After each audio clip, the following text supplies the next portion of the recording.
or at you. Where I think you'll get the most value out of us spending time together is going to be if we can interact as much as possible, and probably have Venus close the back door so we don't have to hear the fire engines going.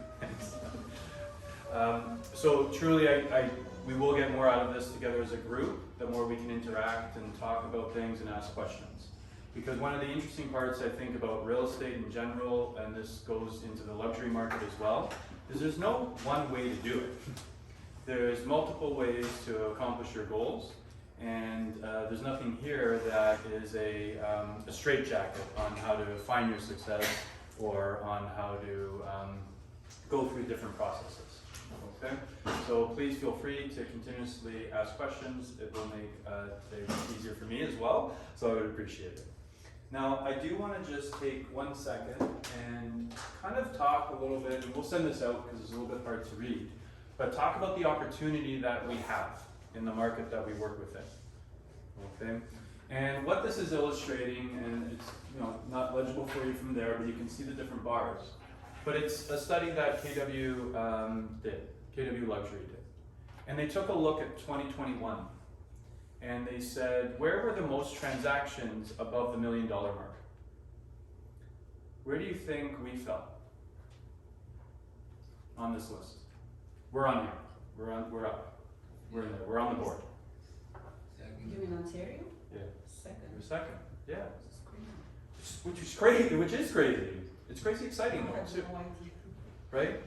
When you take a look and you think of all of North America, to think about the concept that Ontario is the second highest number of transactions above $1 million, it really underscores the opportunity that we have here. So we make statements like, you can't buy anything for $1 million anymore. Like we know it. When your client comes to you and says, all right, I have a $750,000, mortgage approval. I can see you shaking your head in the back because you're like, oh, what am I going to do? That's not everywhere, right? That's not the case. So what that means is we also have a lot of opportunity in terms of the volume on a per transaction basis that is very different than what we see in other parts of North America, right? So understanding what our opportunities are, and that even just that $1 million mark, never mind our concept of luxury for the environments of Toronto and the GTA, we really can produce gross commission income at a much higher rate than basically everywhere except for California when we think about North America. So it is a really good opportunity for us to have and for us to work with. So I think if we see that and understand it, it allows us to value it and sort of respect that opportunity and the clients that we're working with and how we're going to interact with them and sort of support them to making their decisions around real estate. Okay?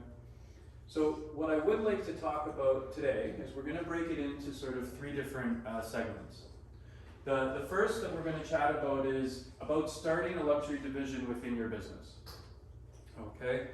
We'll then discuss lead generation into a luxury marketplace and what that looks like. And then something that's sort of really akin to my heart is being in the customer service delivery, what that looks like and how you do that. Okay? So as we get started and we go into each of these sections, I'm kind of very purposeful about the words that we've used. So you've noticed that at the top it says starting a luxury division within your business. Okay? Conceptually, I think a lot of people might want to think, I want to be a luxury realtor. Okay, so the concept of luxury, first of all, I don't define it by a price point. Okay? I think my car's luxury. I love it. It's got this big moonroof or something like this going on, heated steering wheel. It's a lot of fun. It's a Volvo. So it's not necessarily going to be luxury for my clients who are driving Ferraris. Right? Luxury isn't a price point, it's not a particular brand of car, but what it is, it's the level of service. Okay? So when we think of that and we're looking at, starting a luxury division, okay? Why don't you start thinking about really your level of service and what that's going to look like, because that's what you're starting. That's what maybe you're changing a little bit from what you're doing today. And you also know, as I've said, a division within your business, right? So luxury realtor, I want to be a luxury realtor. I don't want you to be a quote unquote luxury realtor that is dependent on 3, 4, 5 different sales per year to fund your life, right? Think of it from the perspective of your financial investments. What does your financial advisor, support you with? What do they usually tell you? There's one word that they always kind of want you to have. It starts with a D. There we are. Diversification, right? Perfect. Thank you. Right? So even within your real estate business, what we're talking about when I say how do we start, a luxury business, it's a division within your business. I want it to be a diversification. So I don't just sell $4 million pieces of land in neighborhoods that can have $15 million homes. I also do rentals, right? This week is a very telling week. We were doing video and trying to coordinate on a home that will be, in that $13 to $15 million mark. Okay, we went live with a listing around the $5 million mark. We've got one going live today, just over the $1 million mark. Then we've got a commercial one that's going to go live probably next week, maybe 600,000, and then a rental, right? So the diversification of your business, what's that going to do for you? Brings more opportunity. Risk is less, like if one is not working, your other stream is working. Yeah. So the two items that you talked about there, more opportunity, right? And yeah, so if there's a downfall in the luxury market, for example, where there's not a luxury sales, and you're solely based on luxury, right? That's going to be a tough year for you. But more luxury properties are also for rent sometimes, so. Yeah, absolutely. They can be for rent. Tomorrow we're doing a session here at the office where we're going through negotiations and we're breaking down some offer situations that I've been through. And one is going to be a luxury rental that we sold and rented at the same time, right? And they can be interesting. But if we really want to think about diversification, back in 2019, the York region luxury market was tough. So if you were solely luxury in York region, that was a difficult time. And it was really, really interesting. As you got closer to steals, things just started selling and selling and selling. I had realtors who would do most of their business in south of Steeles in Toronto, and then a little bit of business up in York region. They'd call me like, Christopher, what am I doing wrong? Like, you're doing nothing wrong. It's just, it was that quiet and that slow. And as time went on and we got closer to the fall of 2019, then we moved into 2020, all of a sudden the luxury market was moving again. But 2019 would have been really tough if you were just solely based on luxury in York region. So I want you to be very diversified. Now the interesting part, remember how I said luxury is not a price point, but it's a level of service? When you are servicing at a particular level that you are supporting your affluent, customer base with, they will naturally, just by you supporting them and building out a real estate portfolio for them, they will diversify your business. Because of course, what should their real estate portfolio look like? It's that same word again, diversified. So when I go through those 5 listings that we have and that we're talking about coming up live this week and next week, some of the lowest price listing I have, the one that's going to be a lease, comes from one of the highest sales I've ever done. That's because I earned that individual's trust, that they then expanded me into their commercial business from a real estate perspective.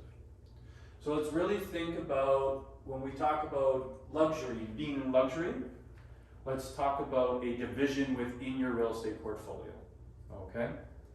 So there's also something that's a little bit different about luxury, and I think it applies to real estate in general, but there's patience, okay?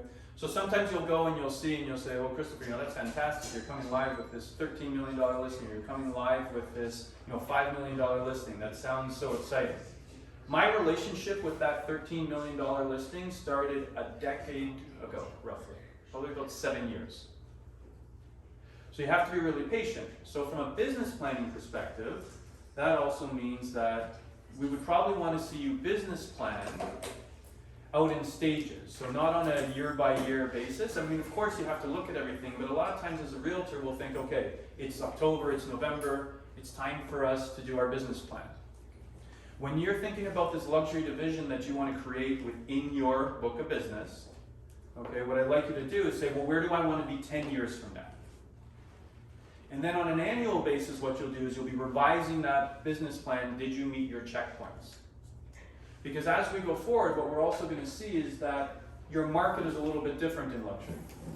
Like the size of it as well. I'm not talking about the volume of the transaction, but these communities that are luxury, where we talk about like defining the market. So how would you define a market or an area for luxury? How would you go about that? There's no right or wrong answer. Multiple things. Go ahead. The size of the property. Yeah. The condition of the property. Yeah. Obviously the price point. So Size, price point, condition, the size of the lot, most likely. Location? The land location. defines them. So when we think about all those factors coming together, if we like start to think about York Region or we think about Toronto, some spots come to mind when we go location, right?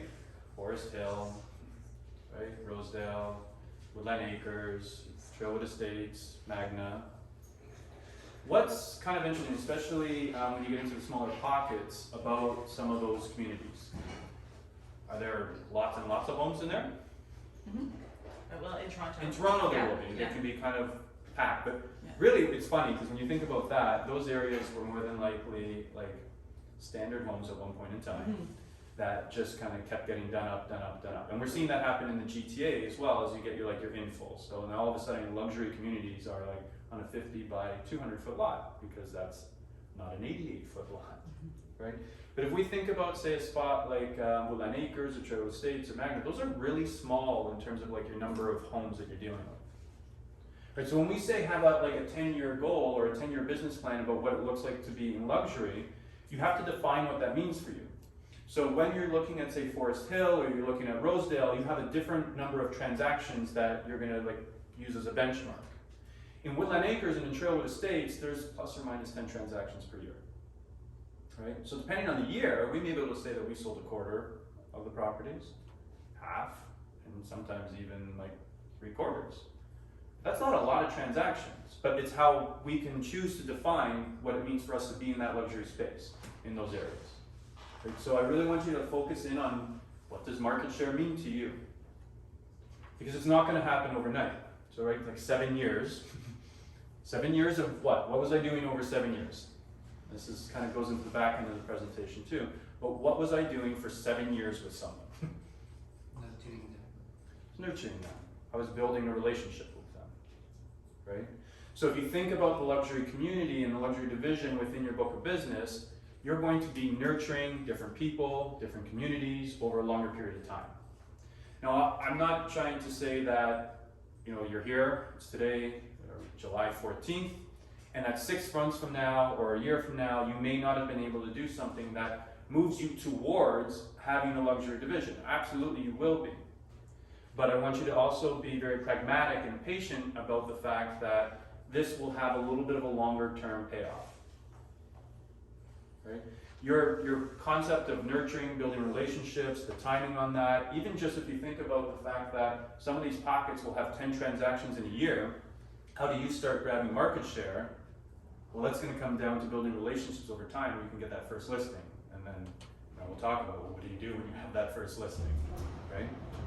Does that make sense to you that this is not a one-year plan? How do I enter luxury? I want you to have like a 10-year vision and define what that might be for you, and then revisit it on an annual basis. And it is a segment within your business plan. So as you're doing this, what might also be important? Because we're talking about all sorts of luxury here, but we talk about diversification.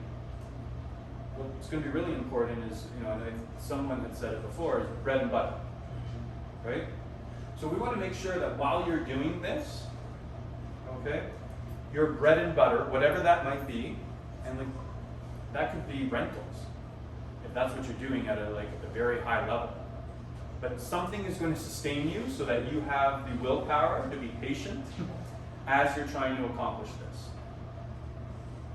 Does that make sense? Yes. So sometimes we can get in questions about how many units, how many will you own, how many transactions, and the answer for the most part is going to be it's up to you, because you get to define what your own success looks like. But then there's also a little bit of reality, like, do you have a presence?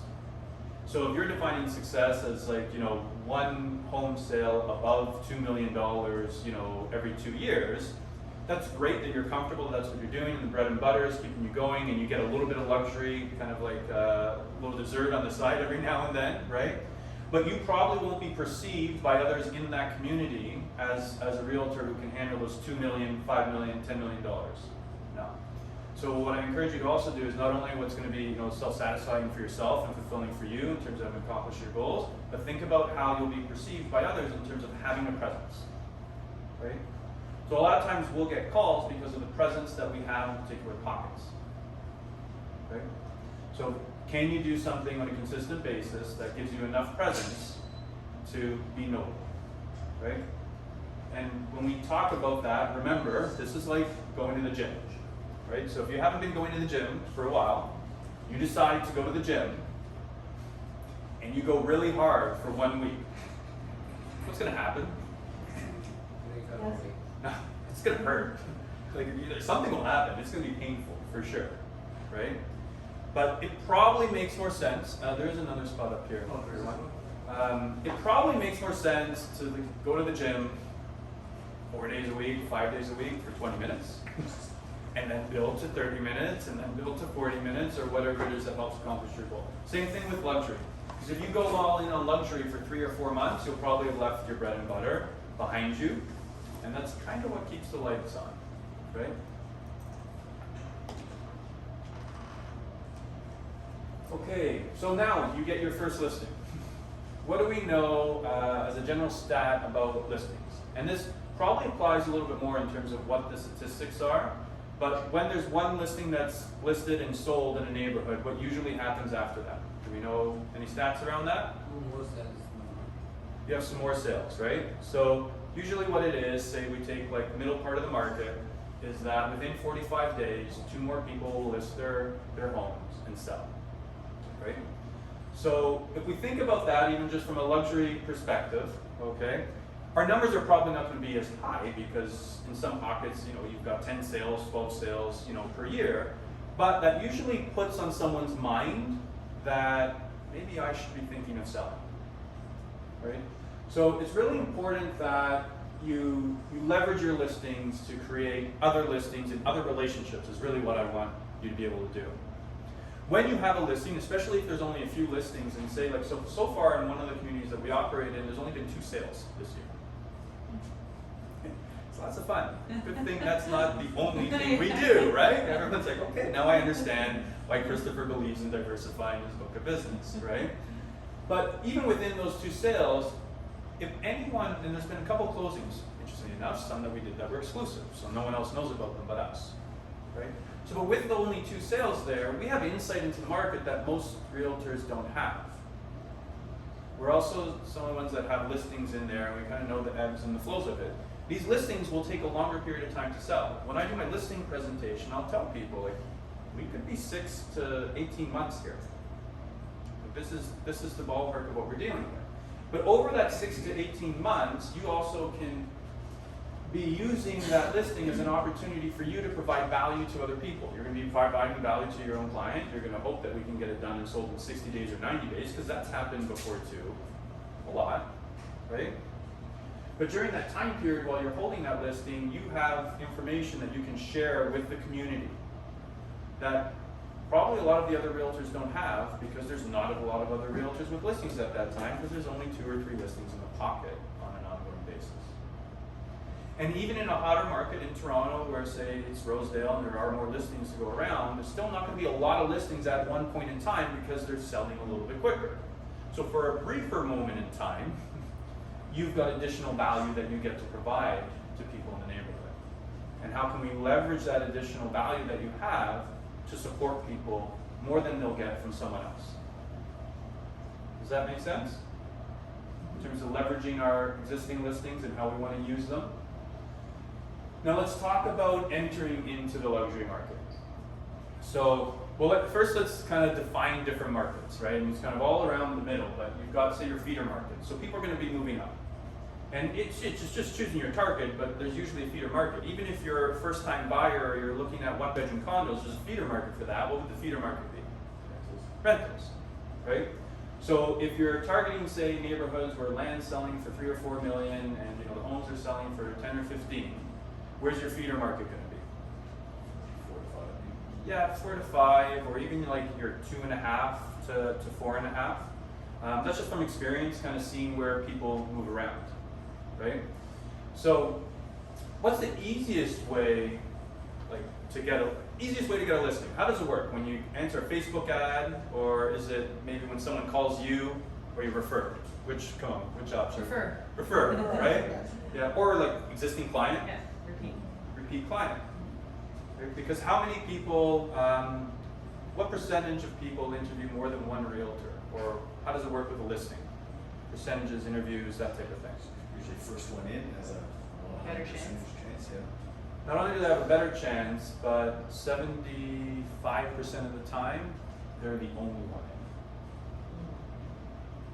in. Right? So if you're the only one they call, and this comes to mindshare and marketing, and we're going to get into it, you're the one who gets the listing.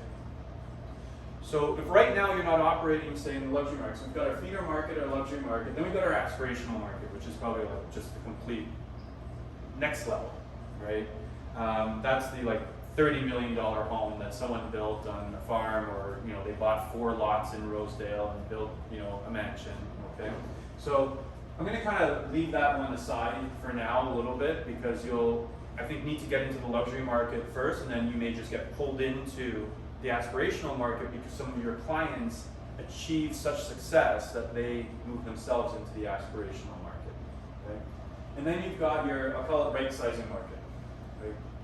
I think downsizing, well, it's really tough for people. I watch them on a consistent basis. If we're trying to take stuff from a 5,000 square foot home and stick it into a 3,000 square foot home, which is still a massive home, but taking that stuff is not easy for them. So we want to be careful with our words. So one of the ways that, if your target is the luxury market, but we know that the easiest way to get into those listings when you're the one realtor is if they know you already, or if you're referred in there.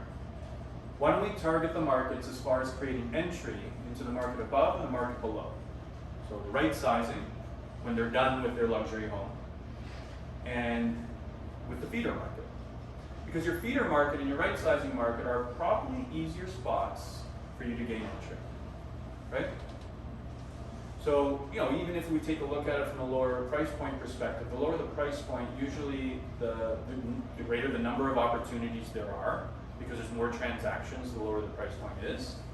And I'd say also your ability to show your value to the clients is probably a little bit easier in that price point in terms of your service level, the knowledge level you have, so you can enter and gain their trust much quicker. You shouldn't be servicing them differently, we're going to talk about that, but you can probably wow them a lot faster, and your competition may be, especially if you're working on bringing your level of service up to a luxury level of service, you can probably enter into there pretty quickly. So the idea would be is that you're going to go after, say, the feeder markets and the right sizing markets, and we do this all the time. So when we send out postcards, we'll send out our postcards, and we'll also do our Facebook ads when we geofarm into the luxury areas. That's probably more so for presence.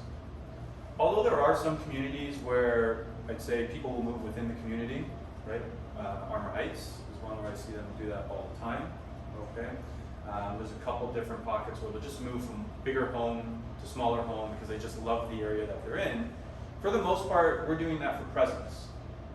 But when we send out our postcards, we're sending out to the people in the feeder markets because they want to go to the markets that we'd like to be in. So can we then get that listing and represent them as the buyer? Because then what's going to happen is 5 or 10 years, remember we're doing a 10-year business plan here, right? 10 years from now, we're getting the call for the listing in the luxury market because we have the relationship with the person that's living there because we moved them from the feeder market into the luxury market. Does that make sense? Yeah. The other way of doing it is taking some control of where people are right sizing to. Especially now with access to information and different listings and different opportunities, because a lot of people will do what first? Do they call the realtor first or do they go online first? Go online. So they're going to go online and they're going to be looking for properties in the right sizing market. And if they don't have an existing relationship with a realtor and they currently live in their luxury or their aspirational market, the realtor that they get to know, that they get to build a relationship with, will be you. So you may be helping them with their purchase, but the backup on that purchase is actually a much more significant sale. Yeah? Does this make some sense? I got nods, good. I like it. Thank you. So the idea is that you can focus on your feeder markets, and I kind of leave the aspirational markets out because that's the one in the blue moon. That truly is dessert that just comes when you've built really strong relationships with people that maybe have moved on to a really high level of wealth. But your feeder markets and then your right sizing markets. You kind of own that, and then you'll end up in the middle. Sure. What's the difference between the feeder markets and the middle markets? So that's a really good question. So to me, the middle market, and it's the way it's positioned here, but the middle market is kind of like your bread and butter, which around here and in Toronto, I'm going to call that anywhere from $1.5 million to about $3 million. And that's usually where you'll get some more like subdivision type homes that have been built. They may be customized, really nicely and that type of thing, and then they'd be moving up into more of the luxury market. So if you're in New York region, you think about like Thornhill Woods, that's where I see actually a lot of people moving up. Same thing at Bayview and 16. There's very expensive homes in there as well, but size-wise, people are looking for more land, so then they go for acreage, and all of a sudden they're looking in different pockets. You can be, and I guess this is going in like how you lead generate, but you can be like really strategic with this too. So if we think about feeder markets, not every home is the same. So even in a subdivision that's been built, as it's going, it's getting a little bit more mature. Some homes may be on your feet, right? So when Emily got into the business a while ago, I won't say how long, Emily's my mother, she's team leads with me at Avenue Realty. She did personalized mail outs to different homes, but she was very specific. She went after the feeder markets, and she went after all the ravine backing homes, because those are the listings she wanted. And she had limited resources at the time when she was doing this, but those were the listings that were going to sell for higher, and those were also probably the listings with people who had the wealth, because they'd sell their homes for higher, to then move into the luxury market. Right? So you can get kind of strategic about how you want to do this. You just have to sit down and probably really look at the community and start building a profile as to who you want to build relationships with, because who's going to be best to move into the market you want to be in, or who can you capture who's going to the right sizing market that's already in the market that you want to be in.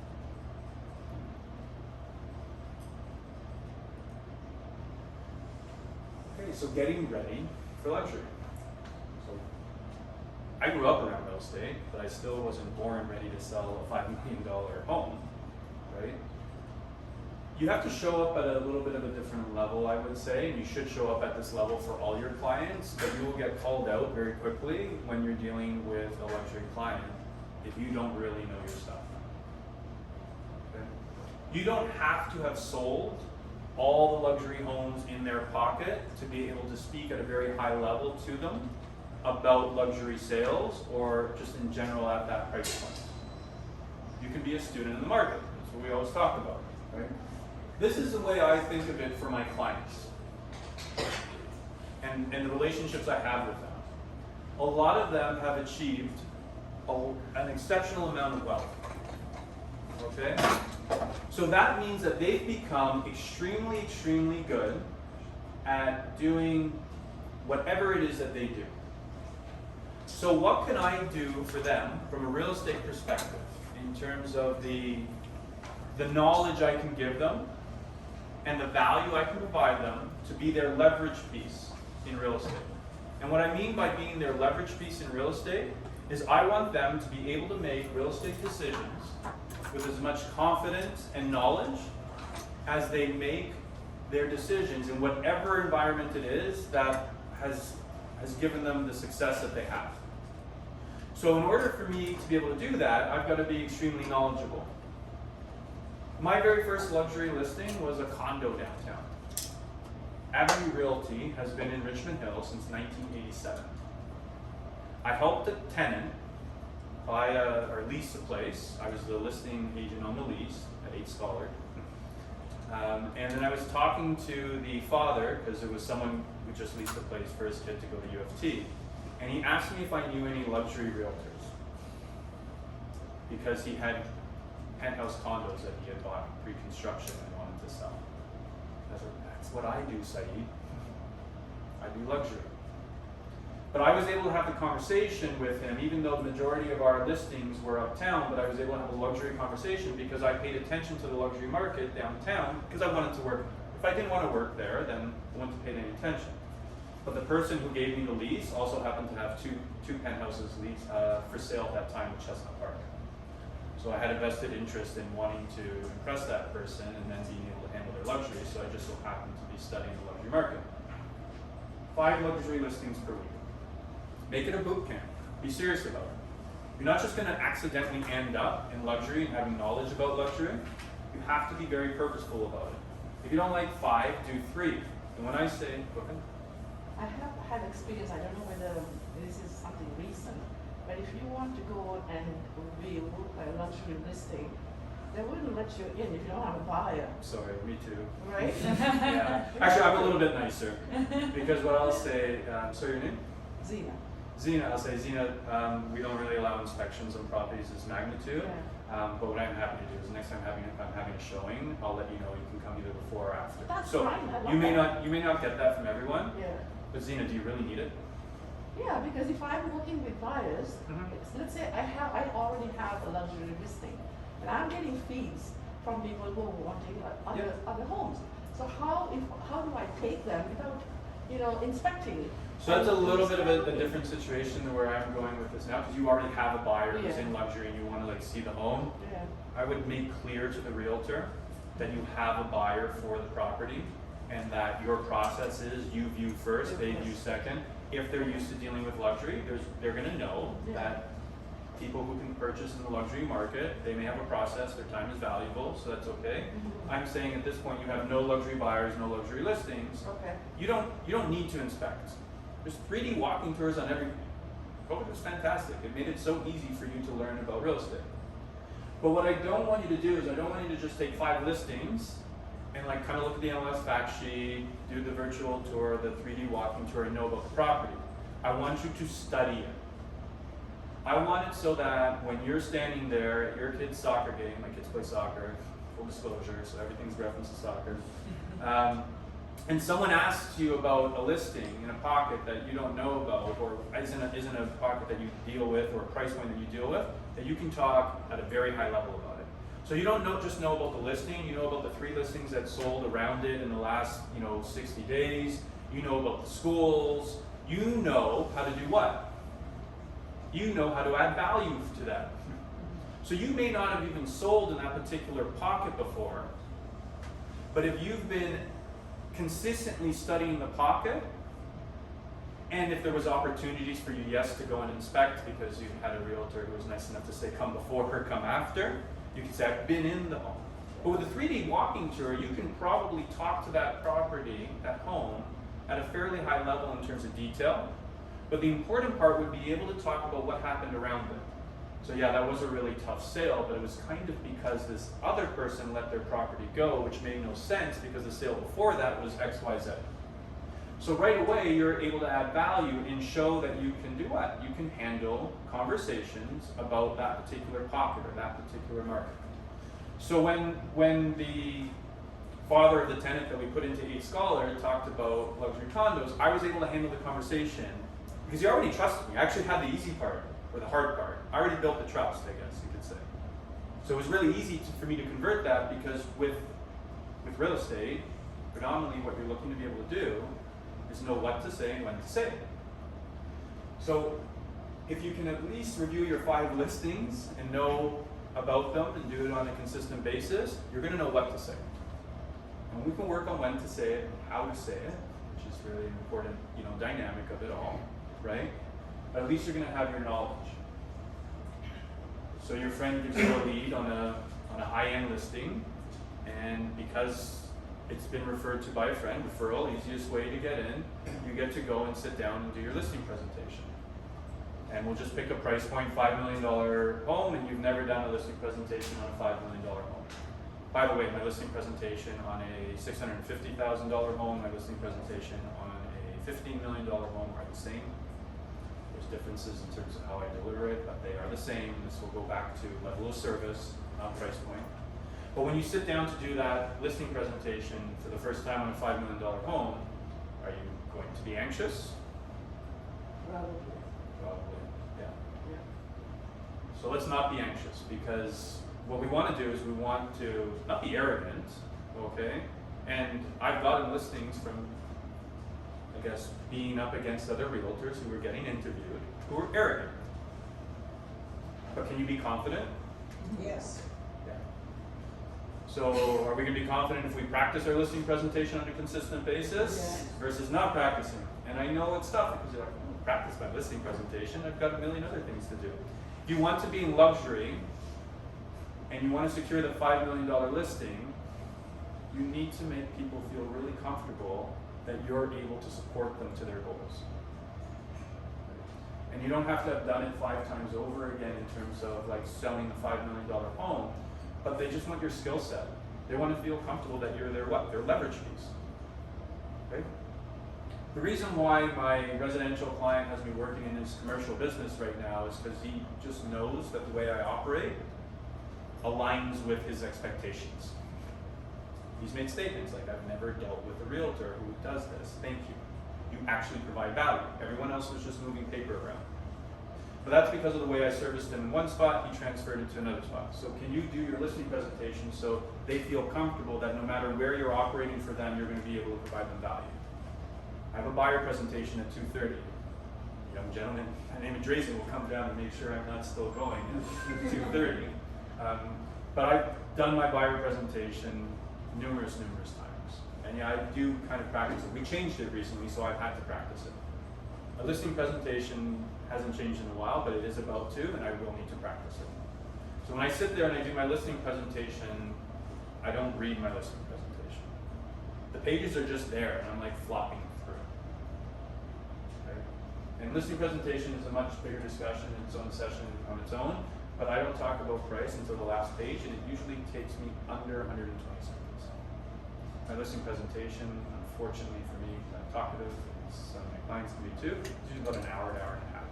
So I spend 2 minutes on price usually, because by then I've built the trust, and seeing how methodical I am, but it's the way I present during that time period, so you need to be really strong with that. You have someone who's affluent in your life, right? Can you just present it, like they're good friends? Right? So I don't know, parents at kids' schools, whatever the case may be, someone that you're comfortable with that will say, can I present to you like once a month, or just working on it.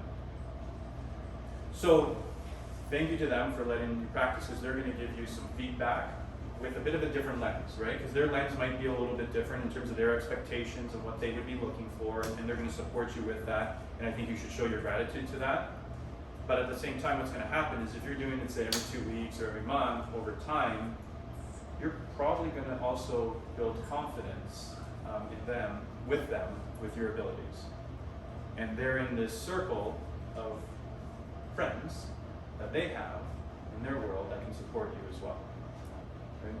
But practice, and practice with someone whose lens will be similar to what you're looking for. Okay? Gaining exposure to high-end individuals. That's kind of obvious. Any questions about, especially the listing presentation and the buyer presentation, and the idea of doing research? Okay, so I have a question for you. So how are you going to do that? So we come here, what is it? It's Thursday, so I'll give you till Monday. How are you going to do that on Monday? I mean, you have to schedule it in your calendar. You have to practice. So if no one's sitting here being like, okay, so where am I going to put this into my day? I guarantee you it's not going to happen. Because you're going to get busy with stuff. In the morning. Morning's the best time, your willpower will be the strongest, right? To just sit there and do like a little bit of research. Between 5 a.m. and 6 a.m. Yeah. You must have children. That's when things can get done, right? But no, seriously, you have to schedule it in. So if you want to be purposeful getting into luxury, business and having a division of luxury in your real estate portfolio, just put it in there. Like it's 45 minutes. You gave it a full hour, which is great, but 45 minutes over the course of a week, you could probably, let's forget 5, you could do 3 easily. If you're doing 3 in the same community, you only have to research the schools, you only have to research the community once, and then you're just really working on sales around it. Because when you have a conversation about a community, even if you weren't active in it, but you can have it at a high level, you can gain trust. And that's what you're doing. You're getting trust and you're building relationships in your ability to support them to their goals. Right?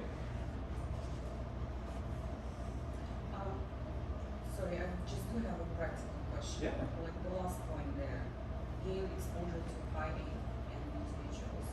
Is there techniques? So yeah, and we're gonna Steps? we'll talk about that as we go forward, right? But you have to just kind of like put yourself out there into a position or environments where you know that there's people who are high end. And that doesn't necessarily mean that you have to go there and say, I'm a realtor, I'm here just because I want your business, right? And we can talk about this a little bit now. Like there's 2 different, in my opinion, there's 2 different like fundamental types of businesses. One is transactional, one is relationship based. Okay? We are definitely a relationship based team. Avenue Realty as a team. That's how we work. That's why when we look at our client list, we like service them across spectrums of prices, but also like generations and family members, right? There are some transactional realtors out there who are extremely successful. But when they do that transaction, they are done and they are out. Okay? So you can probably put yourself into some environments where you know there could be a few people in there who are higher net worth. And we talk about different clubs and stuff that you can go to. It is not me at all. It's not my style. But what is really important is that when you're in that environment, you can do this. Right? You've done your research. You can have those conversations. Does that make sense? That makes sense when you know what you're talking about, for sure. But you're going to know what you're talking about because you're going to put 45 minutes from 5 a.m. to 5:45 a.m. to research at least 3 listings in one of the neighborhoods that you want to do. And then the week following, you're going to do another neighborhood. Yeah. And you're going to continuously track the neighborhood. So it's going to build. So I would say only do about 3 or 4 neighborhoods to get started because you should be going back because you never know when the conversation is going to happen. You never know who you're going to be standing next to at the grocery store or at a soccer game or wherever it is your children or your family or you like to go. But if you can pull out a very educated conversation that provides values for someone, they may not even be your client at the end. But they may say, I met this person and they were a little bit different than most of the realtors I chatted with. They seem to be really organized and knowledgeable. I think you should interview them.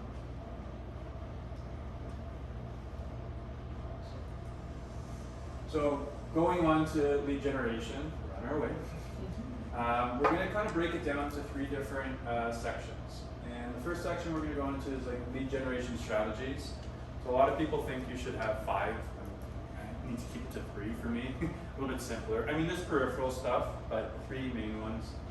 Dynamics to your lead generation strategy, and then going deeper through relationship to grow your business wide. And we'll talk about what that means. Okay. So when we get into, I guess, lead generation strategies, I firmly believe that your database should be your number 1 lead generation strategy.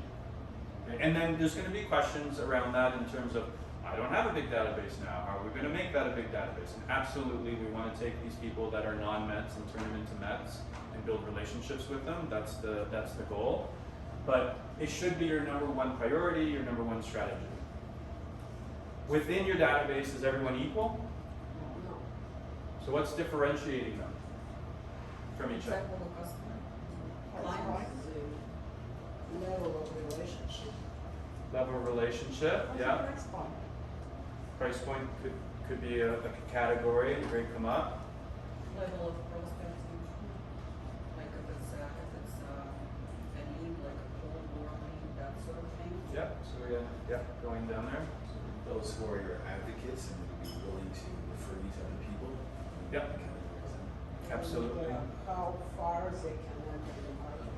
Based on, The pipeline. like first time buyer investor or your behavior in their life cycle, like, product sizing down. Yep. So how far, product types, price points, we'll talk about advocates as we go to. Motivation will be my number one, like how I'm going to differentiate people in my database. Because I love them all, but there's only so much time. And for people that need my attention and need my support over the next 6 months, and for the people who need it 12 months plus, I think they'll respect that I need to spend more time with those who need, actually they probably don't want me to spend that much time with them.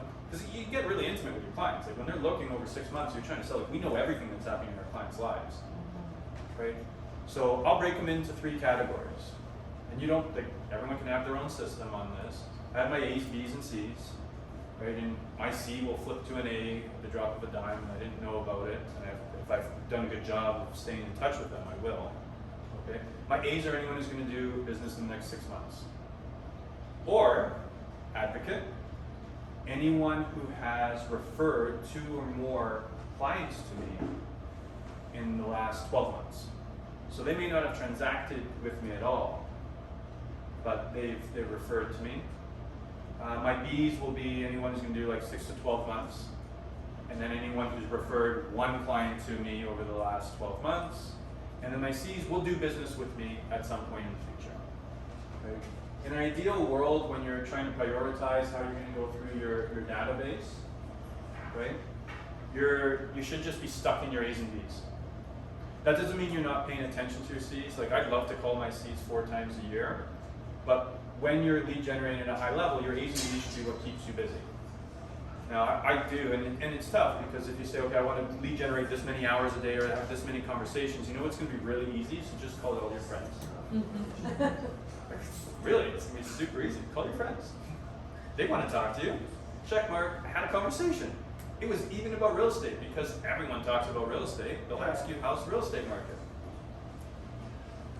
But did you have the courage to call the person that might fall into that A category, 0 to 6 months? Because that's the person who really needs your support more now, especially more now than ever, because the market is, that shift word that's happening right now. It's shifting a lot, changing a lot. But how do you find out if they will be moving in 6 months? So this has to do with, how you're keeping records in your database and your system, and how you're consistently in contact with people. So when I have people who are C's, I'm consistently, having my conversations with my C's. I don't ignore my C's, and I listen to what they say. So as a part of this conversation, this is a tough one for me to say now because my mouth is doing most of the work, but we have 2 ears and 1 mouth for a reason. So we should listen, ask a question, listen. So I work with Emily, as I said, my mother, Avenue Realty team, okay? And what we are very good at is because she'll have conversations and I'll have conversations, but we keep that database and the notes very, very well organized.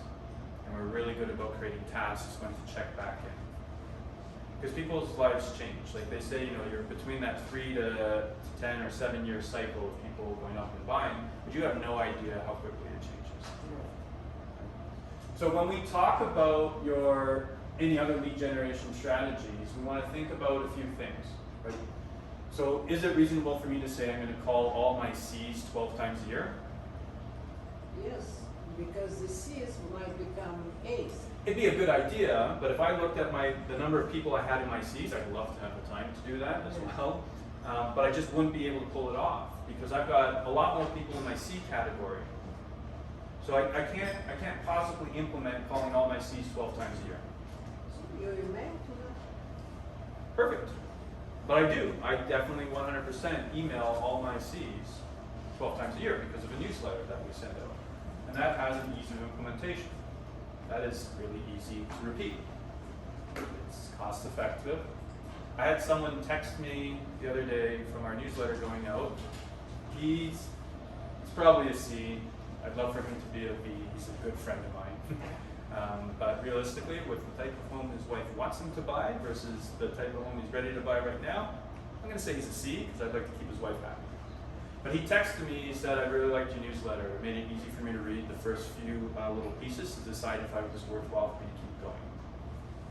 Right? Despite that he's a good friend of mine, I don't always talk to him consistently, the newsletter is what got the interaction going. Right? So when we think about our strategies for lead generation, I also want you to think about your personality fit.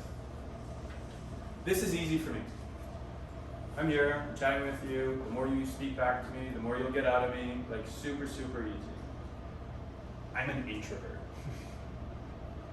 So it's really tough for me to like go up to people in a social setting. Right? It's not who I am. Client events, and we'll talk about this in a second, it's like a nightmare for me until you put me there. And then I'm like, oh, it's just people I know and enjoy spending time with, and I talk and I interact with them. But you also have to pick what's gonna like fit your personality type, right? Because if it's something that's easy for you to do, and what might be easy for you to do won't be easy for me to do, vice versa. But if it's something that's easy for you to do, you're gonna do it on a consistent basis. And you're going to be persistent about it. And I don't care which spectrum of the price point you're in, if you're doing it consistently and you're persistent about it, you will find success in it. And the easiest way is if it fits your personality type and you can implement it consistently. So we talked about events, and we did an event. We did it last year. It was the first event we ever did as a team. I currently have listings because of that event. I have a listing coming up in Toronto because of that event. I got referral fees from transactions in London because of that event. It was great. Not everyone we invited to the event came. We went to like a pumpkin patch. There were kids flying around everywhere. It was a good environment for me to be okay with, right? Not everyone came, and the current leads that we have and some of the transactions I know we have coming, because sometimes these transactions can take a little bit longer, especially on the luxury side, are with people who didn't even attend. But we got to, how many times, for non-KW people in the room, how many times a year do you want to be in contact with someone? They say 12 times. Let's try again, another number.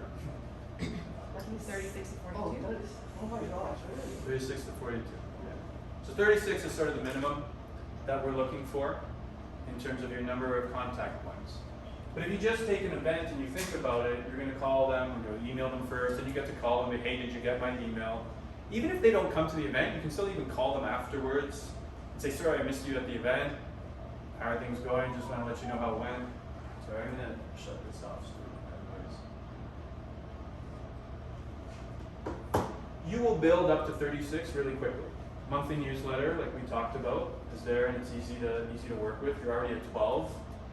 A birthday smart plan, you're like 4 touch points right there. Social media post, write them a note, call them, your CRM automatically texts them. My friends get annoyed with me because my CRM will text them, plus I just remember their birthday and I'll be calling them. Like, I get it, you want to wish me happy birthday. But you know, on the days where I'm super busy, yes, I did not miss a friend's birthday. That's like 4 there. You have an event, you're probably adding 4 or 5 right there. What do we want to do each time we're going to create a contact point or an event? What's like the main thing that we want to make sure that we do with everything? Sure, you top of their mind. Sorry, one at a time? Bring value. Bring value.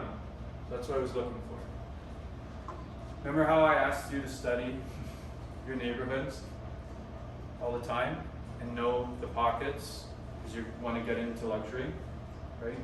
So you may have helped someone buy a condo. Their parents maybe are very affluent. They come with them and their grandkids to your pumpkin patch event. I got into real estate when I was in my 20s. You're the kid who helped their son buy a condo, but you just had a conversation with the parents that makes them feel comfortable to be able to ask you about listing their really expensive condo or home, right? So it is really important to do that research, please, because you're going to use it here and you're going to know what to say, when to say it, and how to say it. Because you've also been practicing with your affluent friend in your listing presentation. Right? So events is one way that I think they are really good. I'm not a big event person, but I should be because we did one and it paid off a lot. And I really enjoyed it because I got to spend time with clients and meet different segments of their families because they all came. Be careful with events, especially around luxury, and it's not a right or a wrong, so you might have some really, really big events, and your numbers will be up. So I know another realtor friend of mine, he did like a big event, and had like 500 people going to the Blue Jays game. Oh, I can't talk to 500 people. Right? So you have to decide what you want that event to do for you. yes. And how you're gonna- There's no behind.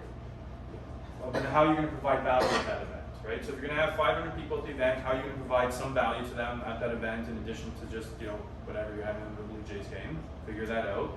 If you're going to have a smaller event, you're going to be able to talk to them and interact with them on a more intimate basis, which maybe allows you to not only provide them value, but show them your strengths to support them. So, door knocking. So some people believe that door knocking does not work for luxury because they live on these big properties or they have gates at the front too. There's another realtor, especially in the York region area. He's, I think, a year younger than I am. So we're basically growing up together. I get along with him just fine. Realtors are co-workers with different business cards. I'm not going to make you say it out loud with me, but this is how we should be treating each other, everybody. Okay? He door knocks. I don't know if he actually door knocks. I haven't heard of him door knocking much lately. He has people on his team door knocking for him. But I know he door knocks because my clients are forever showing me what he door knocks with. Right? He's door knocked before. And so for a lot of the homes that are a bigger magnitude, it's not necessarily just walk in, walk out. It's what's behind the walls and everything. So I'm there showing the property. He's door knocked before? Well, I've been showing. It's like, hey, you can see my car. You know I'm inside.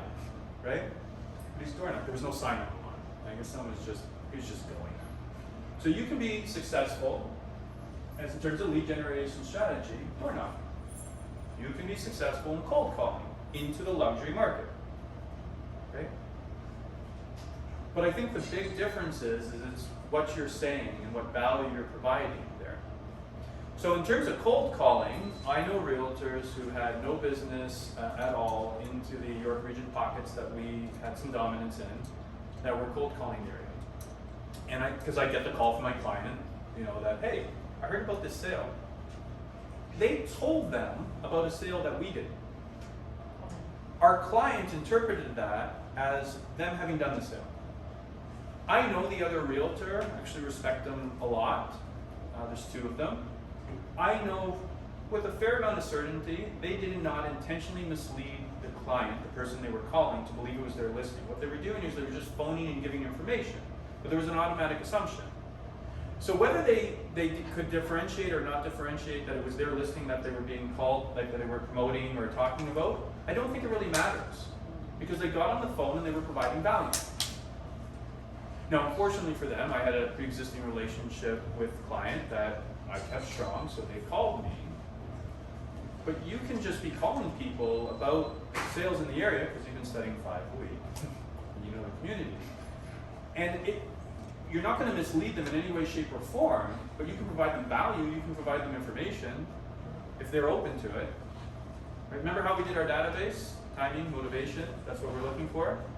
You never know who you're going to call, that their timing and motivation might actually fit well, and if you can provide them value at that time, whether you've had a listing in that pocket or not, aren't they going to be happy to get value from you? Yeah. You could just say, did you know there was a house that sold? Yeah. There's a new record. Chris, just have a question. When it comes to quarterly calls, are you intentional about providing value there? Sometimes the clients can be in many different neighborhoods. Of course, you're aware, but not specifics. Would you take time to look up 3 sales close by and have a conversation, or does that slow down the contact? So one of the things that we do, and this is probably leading into more of the service experience that I believe you should be delivering, that will draw you into luxury. Okay. But we'll do CMAs on an annual basis, sometimes on a semi-annual basis, depending on the client preference. A lot of times the way we'll do that CMA is just generic for the neighborhood, not specific to their property. And we'll follow up with a phone call. I'll follow up with a phone call. Hey, do you have any questions? Yes, I actually want to know what my property is worth. Maybe they want some specifics. Okay, I'll get back to you. I really want to dig in and find out. So it's another reason to go back. What I find is, the ease of my quarterly calls are probably consistently springboarded off of my CMAs.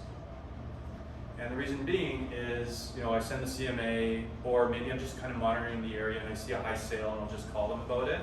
Then I find out they're going on a trip, on a cruise, and then I'll make a task to follow up. And I'll let them know, is it okay if I give you a call like after your trip and see how it went? Because right now, everyone is trying to travel, myself included.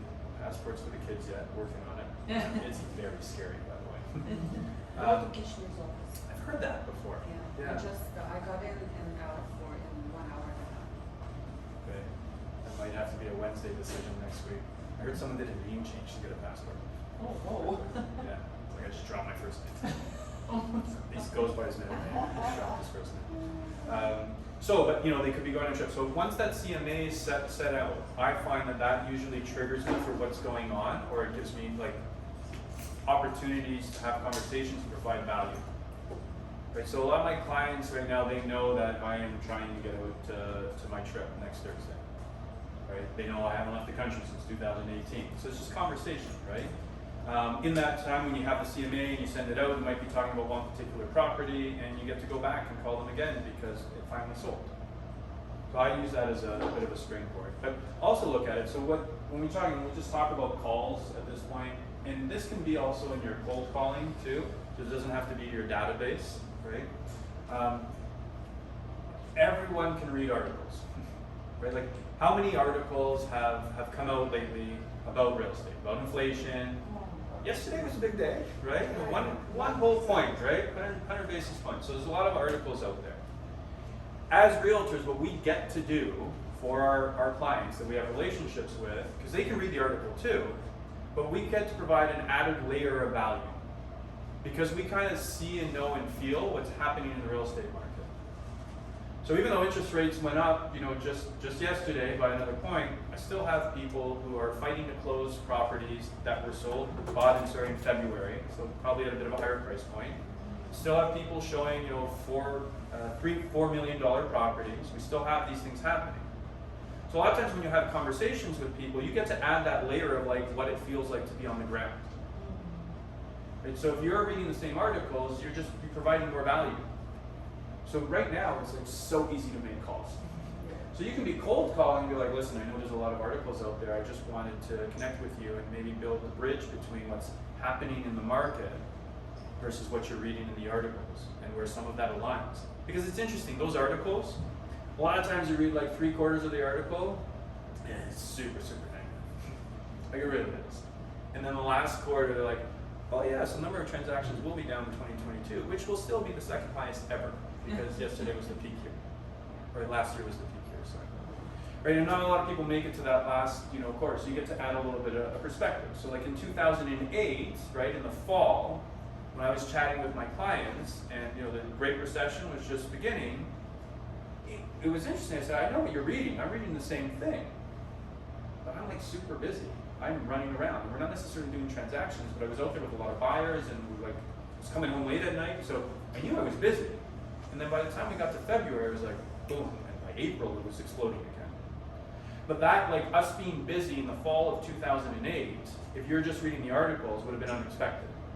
And what that was, is that was some insight into the fact that the window of opportunity to purchase, was getting smaller and smaller and smaller. Because if we as realtors, during a shift, are becoming super, super busy, or are still busy, that means that the slowdown might not be as long as expected. Or maybe, despite our best efforts, it is really quiet. And then we know that it's going to be a little bit longer. But it's still something we get to share with them.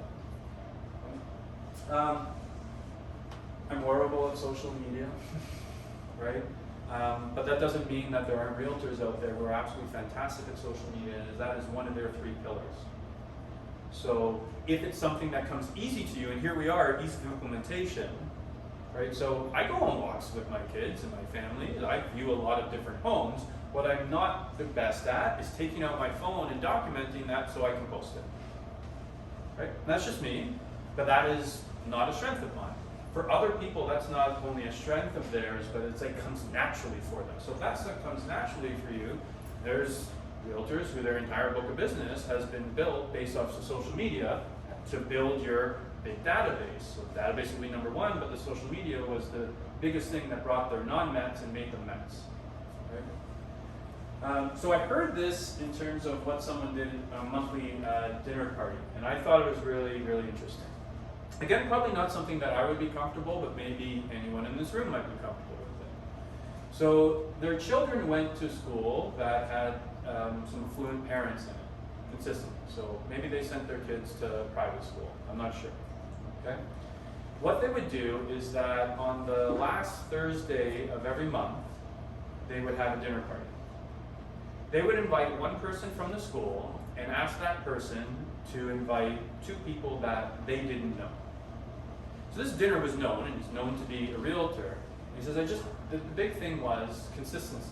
I would do it all the time. But if you think about it, there's one person he knows, and now all of a sudden 2 non-Mets have just become Mets. And he goes, there's just one thing I consistently do. Because this is children's school, right? His toast is the same. It was something, paraphrasing, but it was like, it takes a village and we're all in the same village. So now creating some unity with that group. But it's a school that has affluent people attending it. He's having dinner with one person a month that he's comfortable with. So like 12 dinners. So this is something that's easy for you to do in terms of your comfort level, easy implementation. Do it consistently, now you've just added. And every time you add those 2 new people, if at that time when you're building rapport, they're going to ask you about real estate, because people always do, and you have an opportunity to show them your value, right? Like, don't go in there with, here's my pamphlet, my profile. It's fun, sit down. Branded napkins. I'm thinking that's not the point. But when you ask someone, bring someone else into dinner, obviously there is an objective, right? Wouldn't you have to tell them, the person who you never met, when you really want to talk? Yep. And he found a way to make it work. That's great. Right? And that's knowing how to position things, how to frame things. He was comfortable with what was happening. But I have to imagine, as it was occurring on a consistent basis, that it just became like natural for people to know that, okay, it's my turn to go for dinner now, and I gotta go get 2 people. And this is what's happening, right? Like, he probably built it up. So I think on the first or the second time he had the dinner, or the third time, there was probably that awkwardness of knowing how to facilitate the conversation. And then by the 6th, 7th, and the next year, it was almost like, so when am I getting invited to dinner? Right? Contests and giveaways can be really interesting. We had someone from Keller Williams Empowered do this. I think they gave away like a $100 gift certificate or something, but they did a live raffle on Facebook, and they ended up with over 100 new contacts into their database. And I've heard of people doing this as well. Again, this is social media, so it's not my forte. But like, giving away a PS5, or are you going to give away a Peloton? Right? So remember Pelotons, no one could get their Peloton because there's this COVID thing, right? If you had a Peloton to give away, how many people do you think you could add to your database? So I have seen that be really effective. One of the team members on our team, she's really good at just doing like little contests. So not even giving things away, but asking, what do you think this sold for, and they'll have a contest for it, or to go over things. Like, it gets interaction. She's consistently telling me that it works. It gets her into conversations. So referrals from people you haven't done business with yet. How do you think that might happen?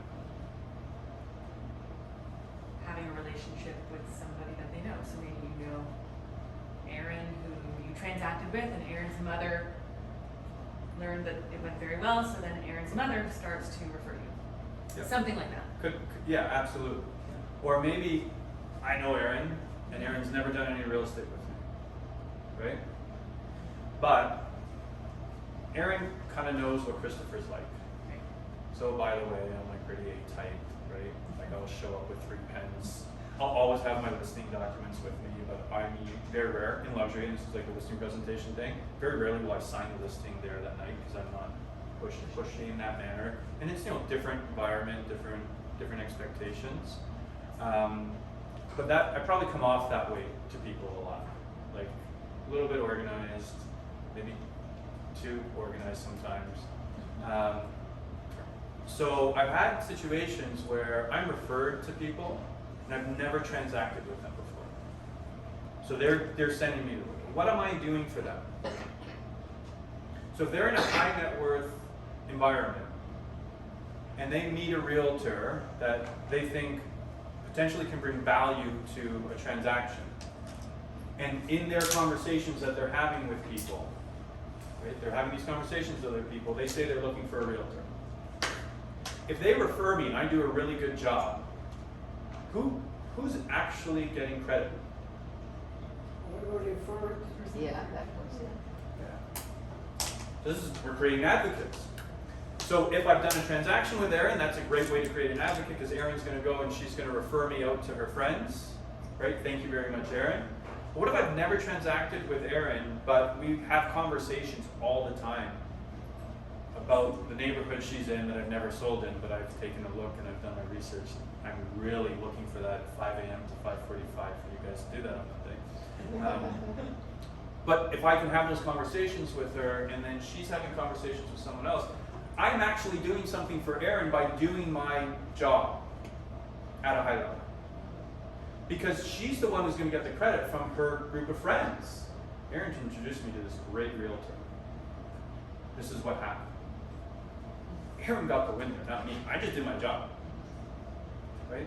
So when you, and this comes down to the C's a little bit too, like we take our A's, B's, and C's in our database. Love your C's as well. Everyone in your database should have a relationship with. You just have to prioritize how much contact they want from you because of their timing, because of their motivation, and also based on your timing, how you have to prioritize yourself. But a lot of your C's that are in there, if you show them enough love, they may never transact with you, but they could be an A because they keep giving you referrals. They could be a B. So in terms of your sources, don't think about just 6 months, 12 months. Think about who's influential. Who, if I impress, because of my ability, and I can show them, you know, my worth as a realtor, the value that I can bring to the table, are they influential enough to be able to tell other people that because it's their word, right? That trust that they've built with the other people automatically transfers to me. Does that make sense? Come on, we have those people in our lives, you know, like there's, okay, we'll go back to soccer. The guy that I grew up with playing soccer with, like just for years and years and years. When I have questions about what's going on, I just ask him. If he was to refer me to take the kids to a different club, I'd probably just be like, okay. Because if that's what Unica says, that I trust him. So if you can build that level of trust with someone who has that type of influence, it'll be just like a walk in the park. Remember, you're probably only one realtor they're interviewing.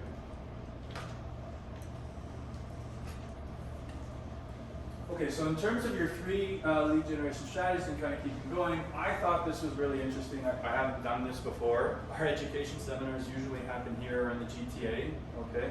But someone went out and she did education seminars at like branches and locations from her brokerage and I think other brokerages in different parts of Ontario and different parts of Canada and went to the US.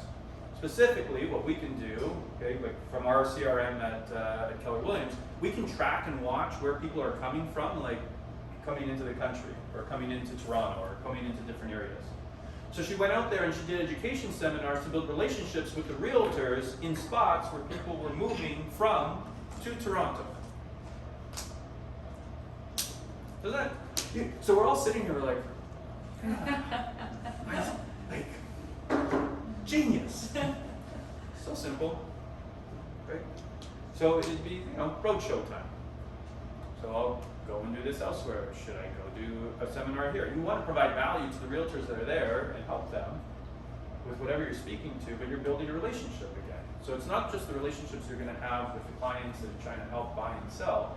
It's the relationships that you can have with other people. We have, especially since becoming part of Keller Williams, we have like a streamline on our business plan. Remember our 10-year business plan, which you have. It's referral income. So we're getting referral income because we're now referring our clients out as part of a bigger network. So if we can be purposeful about having a presence that if anyone thinks about Toronto or GTA in a certain environment, we know a lot of people tend to come from there to Toronto's GTA, they think of XYZ Realtor, insert your name there. Isn't that a great thing? So pre-construction investment seminars, I think investment seminars are really cool too if you're able to, and you don't have to be the expert, you can bring someone in to be the expert. for your non-Mets. You can be part of that. So if you've got a really good mortgage broker who can talk at a high level about things, and I like to have people in my world, especially when I'm talking to the luxury segment, who can talk real macro and then get micro about things. So you have someone in your world who can do that. And then you're just adding your layer on top. Business groups. So there's a lot of like business groups you can be part of. So I know one of the more prominent realtors, when we look at like country clubs, goes to Magna all the time. Like it's part of Magna, golf course. I don't golf. Yeah, it doesn't work. Not yet. Maybe when I get older, I'll have the patience. I'm not sure. But business groups for networking. There's like what's it? Club where you work on speaking, just public speaking. There we go. See, clearly I should learn about this, right? As the words fail to come from my mouth. But Toastmasters can be a great spot because you've got people who probably for some reason need to build their skill set for public speaking. And can you be part of that club and just build relationships there? What activities can you be involved in with higher net worth individuals? We recently helped someone purchase farmland, and there's like horseback riding and everything. Like, wow, what a different world when the buyer and the seller got together and we're talking about horseback riding.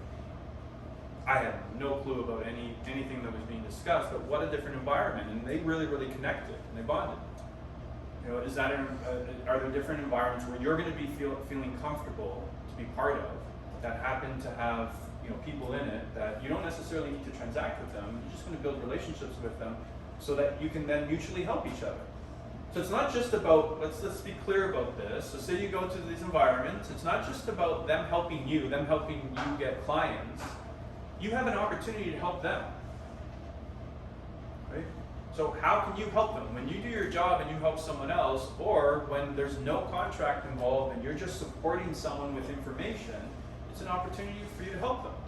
So if you go in with that mindset, because this is where it can be challenging.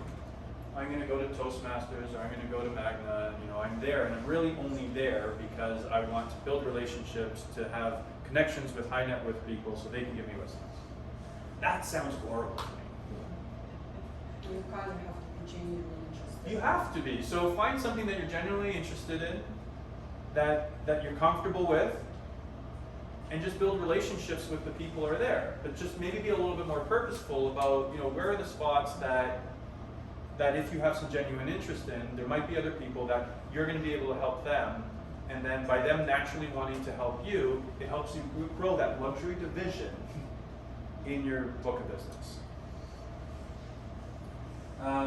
There's third-party resources. I will admit I haven't had a huge amount of success with this. I just find that the referrals to go to the mortgage broker, but they never really come back, right? And maybe there's a function of numbers, and they know a lot of different realtors. But I think that I'm also not as purposeful as I could be about that.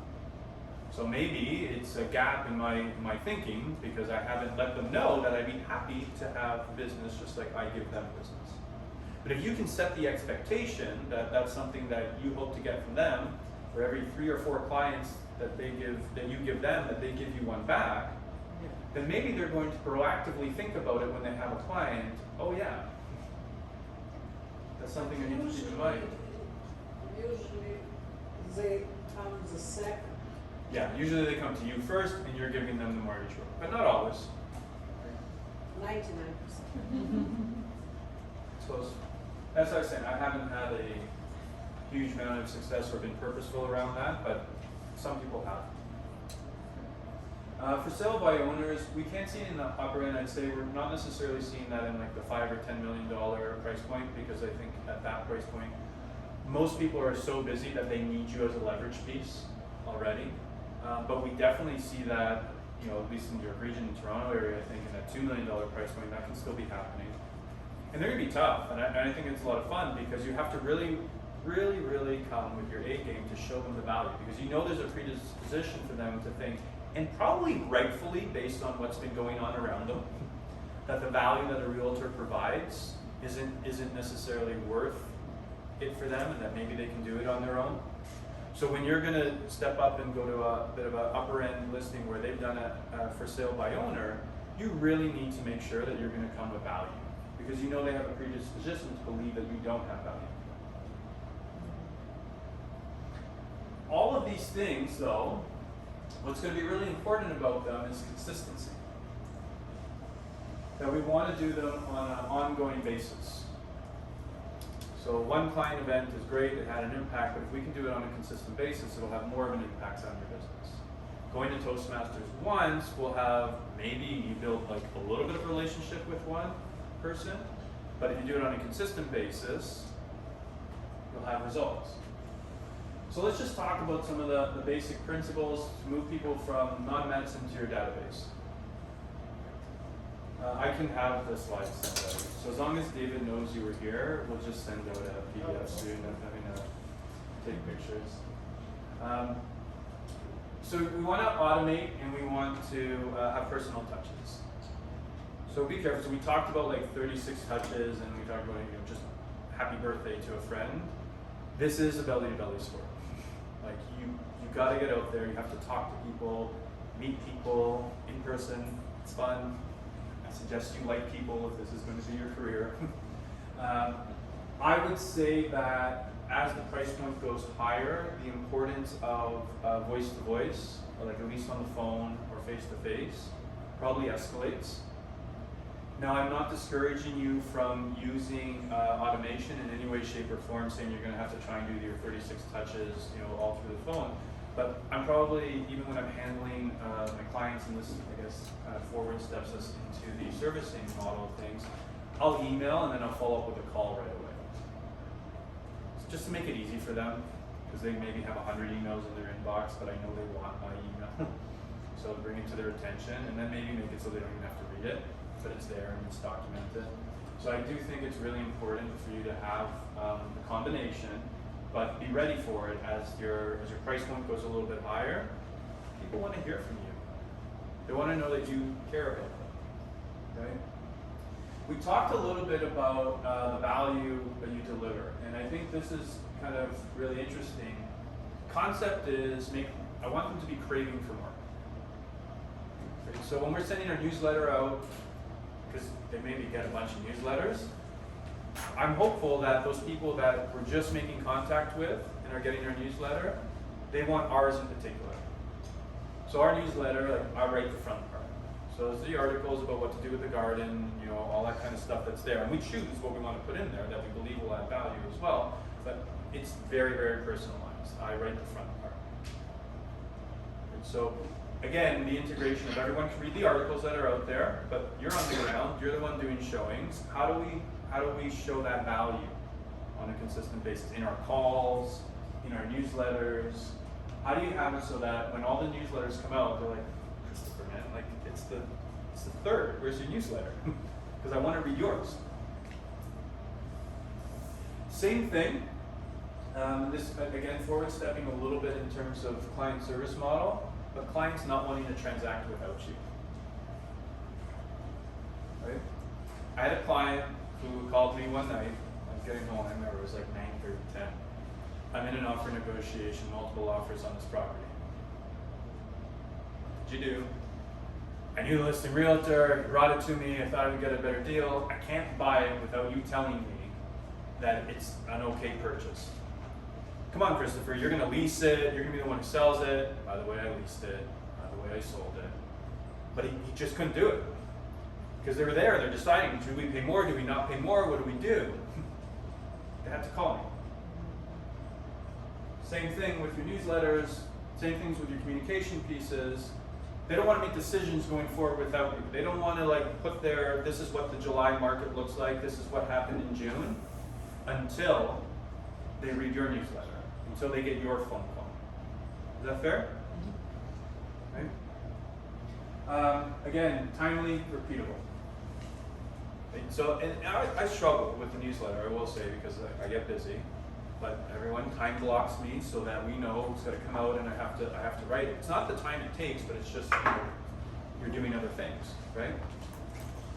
So make sure it is repeatable though, and consistent. There's so many different environments, so many different things you can do, but this consistency, this being able to repeat it, make it something that's natural for you, I can't tell you how important that is. I don't want you to show up, and to be very clear about it, you're in real estate because you didn't necessarily want a 9-to-5 job, you wanted to have a little bit more control. This is a job, if you're gonna own a business, that's worth having. So you have to show up every day and do things on a consistent basis, just like what you would do if you had an employer. And that doesn't mean that that's what you have to do to sell, XYZ homes or be at XYZ price point, but whatever your goals and objectives are, you need to be doing consistently, especially during a shifting market, because those accidental sales aren't just going to come to you anymore. Sorry, I have a question. So when it comes to the newsletters, what would be the consistency, once a month? Once in Okay. 2 weeks? This is a really good topic. So for me, my capacity, definitely once a month, right? From a couple different perspectives. And luxury can be different, so different realtors find different ways to have success in luxury. So some will have success because they know about all sorts of different brands, they present themselves like they dress very nicely, this is a suit, I just sleep in it, it's not a very expensive suit, right? So, but you get what I mean, they have very expensive purses, they go to the country clubs, this is where they're most comfortable. I'm a numbers person, so like where I win my clients over and details, remember 3 pens at the listing presentation, is they know I got them on the details. So for me it's once a month because there's just so many articles that are coming out on a consistent basis that trying to like formulate my opinion around them, it looked like I'm going back and forth. I need some time to actually see what's happening on the ground, process the articles, put something together. So this is another question. How much time you spend on putting together a newsletter up to your satisfaction that you know that you're sending out, like quality information? So defining the time is interesting because I'm consistently reading, right? Like all. So you're building up. I'm consistently reading. Finalizing. Yeah. So we're reading articles today that will end up in the August newsletter because I'm reading. I fired it out to the team. Like I'm sharing the articles, so they're there. Now I've heard of people who are doing newsletters once a week. But their newsletters are different than my newsletter. Their newsletters are so detailed and like so value added about what's happening in a particular community. Right, so like maybe you could do that at something like the beaches, for example, or you could do that because there's a lot that happens in that community, right? So this was a lady out of the US who's doing things at an extremely high level in the luxury perspective, but people are craving her newsletter once a week because they want to know what's going on. Right? Not me. I can't, that wouldn't be me to be able to do that, or write that type of newsletter. My newsletter is more, okay, this is what's happening, these are the numbers, this is what I'm seeing, this is what I think is going to happen next. I just wrote my newsletter in my head for you, right? But for that lady, with all the different things that are happening, the restaurants, maybe there's a new chef, she's putting it in there. She's probably old school. You know what? She's putting a lot of effort and she's doing it consistently. And it's something that's comfortable for her to do. Yeah. Like it wouldn't be comfortable for me to talk about the restaurants that we went to dinner for. Maybe that's because I don't go out for dinner as much as she does, but she's really comfortable doing that. So it's ease of implementation and it's repeatable. No, I mean by that is realtors back in time, they were focusing on the local area because there was no internet, so that was natural for them to actually build their business around a specific area. One specific pocket, yeah. Right, and that's why they. Yeah, that makes sense. She could be. So what actions are you going to take every week? So this is our 5 a.m. to 5:45. I'd like you to do some research. But if you're going to enter a new market, so you're all here, and that's not necessarily because you're currently selling $5 or $10 million homes. You want to add a luxury division into your book of business, right? So does it make sense that what you did last week versus what we're going to do next week, because you're going to try and enter into a new market, should change, right? And so how are you going to do that? How are you time blocking? So does anyone have any questions about time blocking? Because it's a term we use that I don't know if everyone's as familiar with it. So, like my day is fairly well time blocked, right? From my 5 a.m. wake up, because that's the only time I can get to exercise without my children being at me,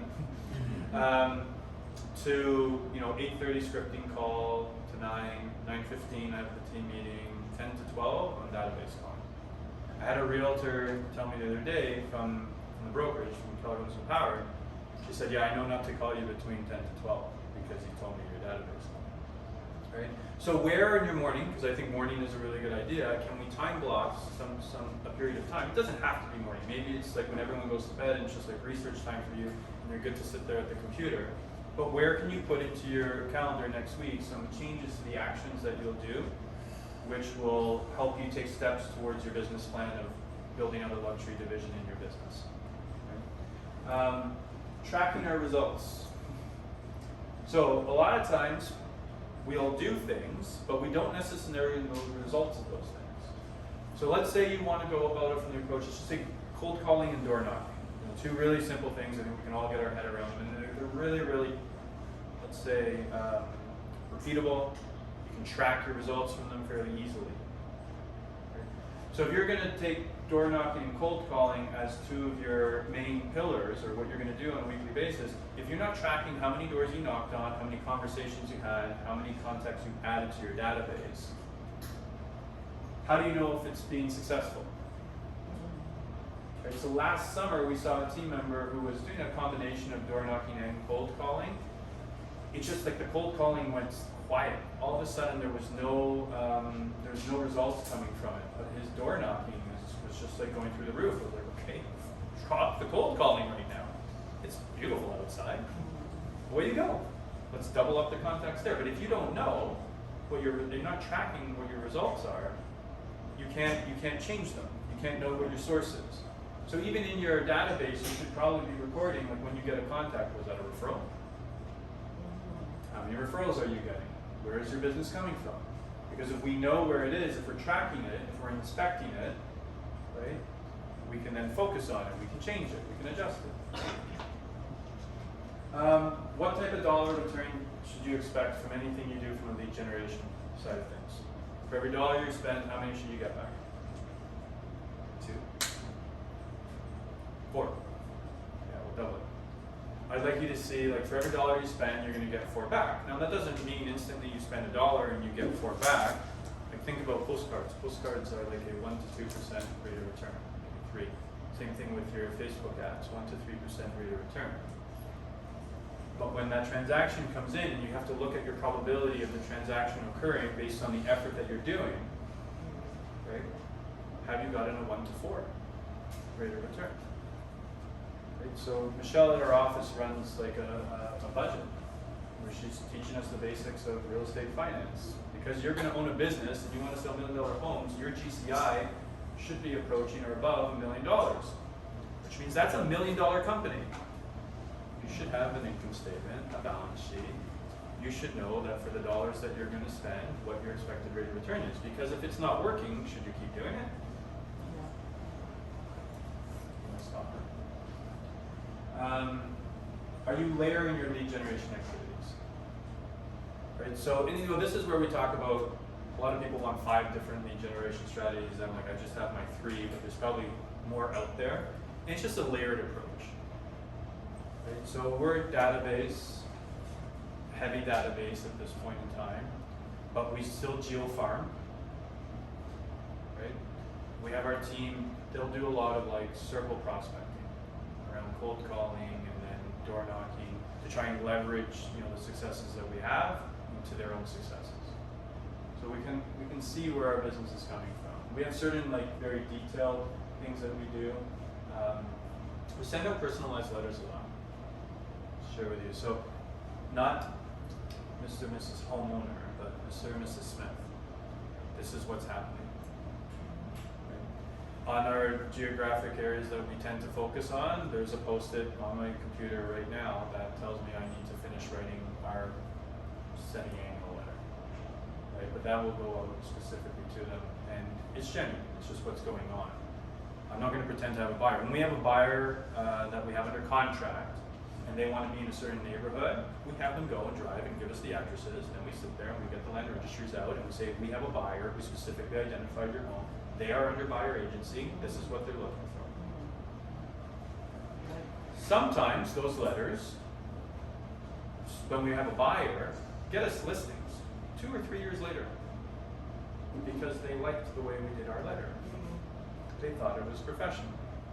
I will consistently walk into homes where I'm doing a walkthrough when we do our listing presentations. For us, it's a two-step process. We go, because magnitude of homes, we want to see what's there. They're customized, right?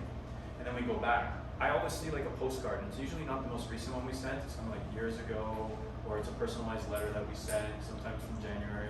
Last year, we sold 2 homes in one of our pockets that we tend to geofarm, and the client said to me, he's like, I kind of feel bad because the realtor who sold it to me was a great guy. We didn't sell him the properties, but I've never heard from him again. I hear from you guys all the time, and we've never even met. Right? So, can you layer? Send the postcards, send the personalized letters. From the personalized letters, can you get people who want to get email quarterly updates, and then you just send it out quarterly? Can you layer? Is it repeatable? Can you do it consistently? One question. Do you have a system whereby when you're doing your cold calls and your door knocking to kind of keep a track of what you're doing? Yeah, so you should be keeping track of what you're doing, where you're calling. Is there some sort of system like a? No, we just use Excel. I mean, I'm sure there is 100%, but I'm kind of low tech. So I just want to know how many calls our realtors have made, how many contacts that you have. They do need to keep track of like which doors they knocked on, who answered, who didn't answer, just so we can go back. Okay. How often do you knock the same door? Okay, so this kind of comes to the point also too, and we'll just kind of blow it up a little bit bigger. Like, when do you stop trying to connect with someone? I just know. Like, when do you stop calling? Say you're in my database, and I call you and you don't They answer. say don't call me. And they say don't call me, right? So if they don't answer, if they haven't answered the door, it's not necessarily because they don't want to speak to you. Maybe it is, but they don't want to speak to you at that point in time. But then they're getting your flyers, and then you knock on the door again, and then they get your personalized letters, and you knock on their door again, right? What might be a good question, that what I think, some realtors telling that you have to do it like on a weekly basis. And then every week you show up by that door, and what are you gonna tell them? So this would be, I guess, when you go to knock on the door, you go to make a cold call, when you call your database, you need to know what value you're bringing to the conversation. Exactly, Yeah. so. So if you can't just randomly knock every week on the door without saying anything. I think, yeah, you don't want to just, No. hey, Nice to see you again. good to see you. I just want to make sure you remember my face, right? Like, that's not really what we're looking for, right? I think it's really easy right now to be able to engage people in conversations if you can be purposeful about what it is that you're reading, what it is you want to say, because the real estate industry has just been crazy for the last 15 years. So what would be appropriate to revisit that same house, and what time? So I would say if you're going to be using door knocking on a consistent basis, or you're going to be using calling on a consistent basis, it's the same thing. So if I'm calling my database and someone doesn't answer, I'll just put a note like when I'm going to call back, and I'll usually leave, depending on the situation, a 2-week or a 1 month. So once a time period. month? Yeah. If they're not answering. I So just find the door knocking is way easier than cold call. And it's more effective too. Everybody's different. So there's going to be someone else in the room who's like, no, I love cold calling way better. And that's okay. Right? I've never door knocked before. Right. You're listening. In your experience, what is the most or highest expectation they have from the people who wants to lease their house? Like, what's the thing they want the most? The most. Well, they want results. Like, they want it sold usually for the most money. Is that what you're asking? Your larger percentage, is that's what it's going to be. It'll be the dollars. So maybe not always. Like, sometimes it's timing or what have you. That's usually what they're looking for. Does that answer the question? Yeah. I'd say that drives the majority of people. Let's keep going. Okay, so let's going deep with your relationships, and what does that mean? Right. So we can kind of know each other now, right? You all know a little bit more about me than I know about you. You know, I have kids who play soccer, right? But when I go deep with a relationship, it's because I generally care. I'm usually interested in people's lives, right? So we we've got listings that are going live right now, and someone's about to have their 4th kid in 4 years. Yeah, that is gonna be one heavy household for a bit, right? They gotta move. Like it's just, I mean, they don't have to really, but it makes sense. I've never done business with them before. So this is where it can go both ways, diversification. I sold the parents' estate. I got introduced to his son last year because he wanted to consider buying investment properties, then decided to hold off. That's okay. Kept the relationship. How many people do you think he interviewed for the listing? One. I actually had the stager in there because it was just such a preemptive close. Like before we signed the listing, I said we've got to do this quickly because they're going away. They're going to be away this weekend and next weekend. There's already 3 kids right now, so if you're going to be away for 2 weekends, where we got to do this now. So we were just like full throttle. So they're going to purchase with us, and we're going to sell it. And that's just because of the relationship we built and we're introduced by the father, right? So, but I went deep with them, so I know the whole family now. Right, I've got other clients where I've sold the luxury home because we were in the luxury market. Then we helped buy the condo downtown for the children. Right, then we bought the family home downtown for them because we sold their home in Vaughan. The brother phoned me the other day just looking for a photographer because I think he's a painter and just wanted someone to do some of the photography for him. I've sold the wife's mother's home. I know the brother. I know the girls. Daughters. They're not my age, they're like much younger. That's not how I met them. I met him because of our prominence in the community where we sold his first home for. But the daughter is now engaged. I know the fiance. I know the whole family, right? I care about these people, right? And everyone's a little bit different. I know for this family, Good Friday is a really important day for them because on the first time we did a transaction, the negotiation went into Good Friday and we went black. And I know that's important for them. So I'm going to reach out around Easter because it's important for them. Because I know that's a time I like to spend together. Okay? Consistency and frequency. It's like always here. It's always in my presentation. Can you tell what's on my mind? Okay? We want to move them from stranger, database entry, met, and then valued alliance. Right? So we've talked about this a little bit. They'll give you a referral, and they're the only person that they think about in relation to real estate. I had a client the other day call me and say, my son is going to university. I guess he's going to university. He's going to do co-op in Calgary. I need to get him a rental property. I don't even notice, but we're in Richmond Hill. I don't service Calgary. But he thought real estate, my client didn't think I was going to service him in Calgary, but he thought real estate and he had one inclination. Phone Christopher. Right? A rental. I don't even know how rentals work in Calgary. Apparently they work differently, by the way. I got an email from the realtor I referred him out to in Calgary the other day saying that they decided to buy. I'll send you the referral agreement shortly. He has referred to me one person in the last 12 months.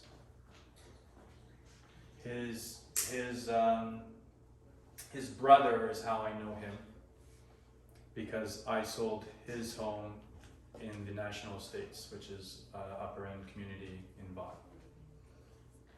I've helped them sell all their rental properties. The gentleman who I first met, he does investments with his brother and 2 other people. I'm now their realtors. You don't have to know a lot of people, but you have to really build relationships and care about the people. So actually, one of those members of that group called me the other day at I think it was like 7 in the morning. I was like, "What's wrong?" I was worried. He's got 3 kids, a boy the same age as my children, and then 2 twin girls. Right? Why are you calling me at 7 or 8 in the morning? This is a bit odd. I haven't talked to him. Actually, I talked to him a few weeks ago, but that was just to stay in touch. But that's weird for him to call me. He needed to help someone else, and he thought that I could help him. So what did I just become for him? His leverage piece. Right? They wanted photos. I'm helping someone I've never done business with before. Okay? Go deep. So MMFI. Make me feel important. I think it's fair, right, that you make your clients feel important. I also think it's fair that they can make you feel important too. And I think that's important for you to know. Sometimes people will ask me, what do you charge on commission on a bigger property versus a smaller property? It's the same for me. I've had clients take me out, they took me out to dinner after we were done. Whoa, that's different. Because they appreciated what I did with them for their family home. Because I sold the parents' home. Right? And they appreciated that. So I think it's really important for you to understand that everyone deserves to be made to feel important. And it doesn't matter how many clients you have going at one time, you need to develop a system so that you can hear the statement that it felt like I was your only client. Right? So if you're growing and your business is getting bigger and bigger and bigger, you need to find a way to add new systems and models so that can happen for you. Right? So my clients hear from me more now than they did before because we've grown our team. Because our team gets things done and I get to call people and have my relationships with them a little bit more. This is going to be especially important as you get into the luxury market. Here we go, we talked about this before. You ask, well, how do you know things? How do you go deeper with your relationships? You listen, you ask questions. My memory is not the greatest. It's not bad, to be fair. But there's a capacity to the number of things you can remember, and as your business grows, the number of people that you talk to is going to increase and increase. Have a really good database, or have a really good system in place to make those notes, right? It's not that you necessarily forgot that it was someone's, birthday, or that they were about to have their first grandchild. Because when you're cued to it, you're going to remember that conversation, and you're going to be excited about the idea that, oh yeah, your son was about to have his first child. But wouldn't it be nicer if when you had that conversation, you just simply, it's really, really simple, you ask, when's it expected? When's the child expected? And then you make a note on your system and you make a task, because you know about this, you care about the fact that your client's about to have their first grandchild, to just send a note or to call again. Won't they feel important? You're just congratulating them on their first grandchild. It has nothing to do with real estate. I guarantee you on that call, they ask you about real estate. Because they want to know. Because remember, you're her source of information for them. You're a source of value for them. Smart plans really do help with the automation. We talked about the birthday. It doesn't just have to be that. It's your quarterly call. It's to do your CMAs. So, we closed on a home last week. Initially, we put right in there that we're going to be giving them a CMA about a month before the anniversary of the home.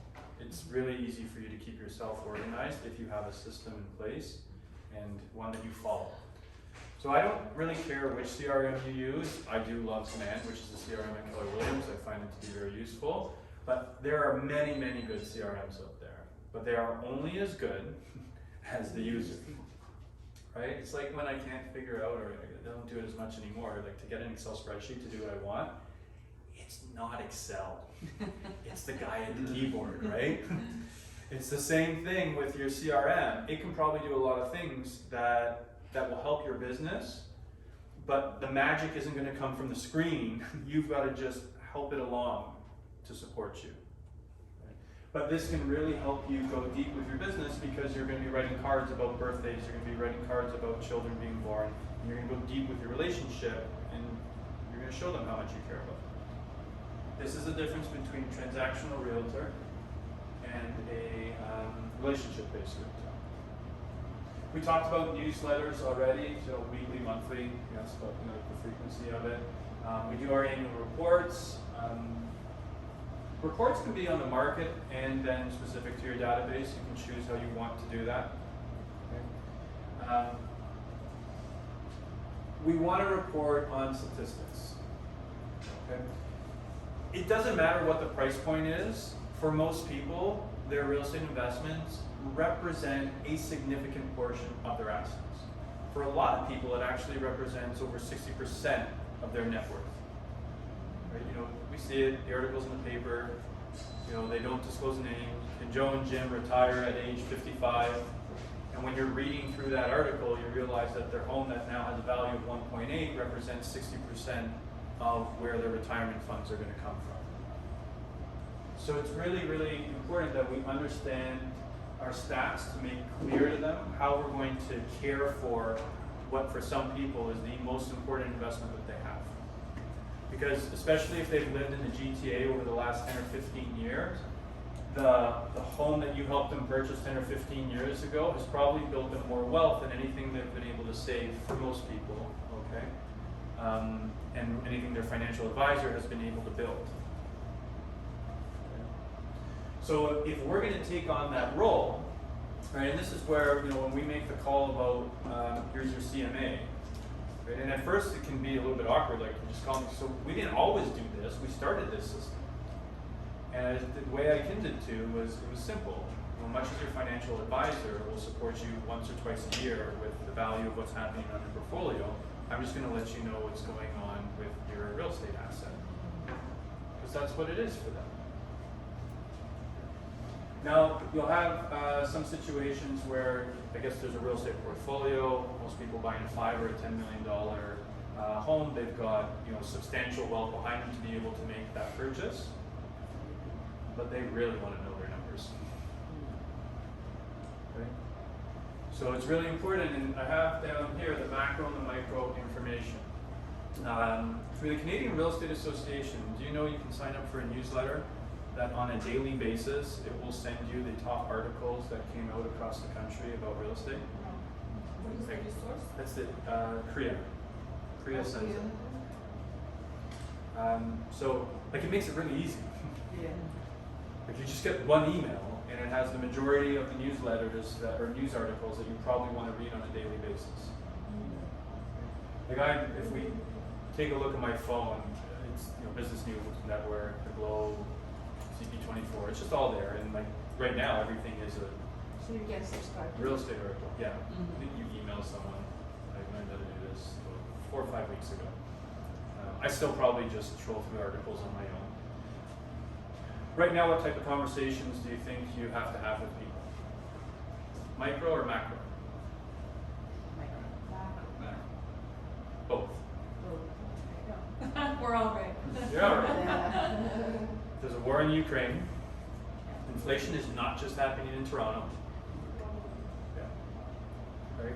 COVID, this thing that hadn't happened in over 100 years, okay, or an event like COVID hadn't happened over 100 years, there's a lot of macro conversations that have to happen. And this is where then you add and you pare it down, and you're adding value, and you're paring that down to what's happening locally. You just avoid the dangerous topics. Knowing what to say, how to say it, and when to say it. Right? Exceeds and things like that. Yeah. Because not everybody's sharing the same. Not everyone shares the same views on these things, right? So you have to be able to read the room, but they're conversations that need to happen. For you to be able to truly support someone in the real estate decision, I don't care what the price point is, you have to be able to have both of those conversations. Your macro and your micro. So, database focus events, VIP clients, who's getting invited, how many we'll have. We kind of talked about this, 500 people as opposed to say 30 people, or a dinner of 6. Right, but know what your objective is. We talked about birthday smart plans already, just different contact points.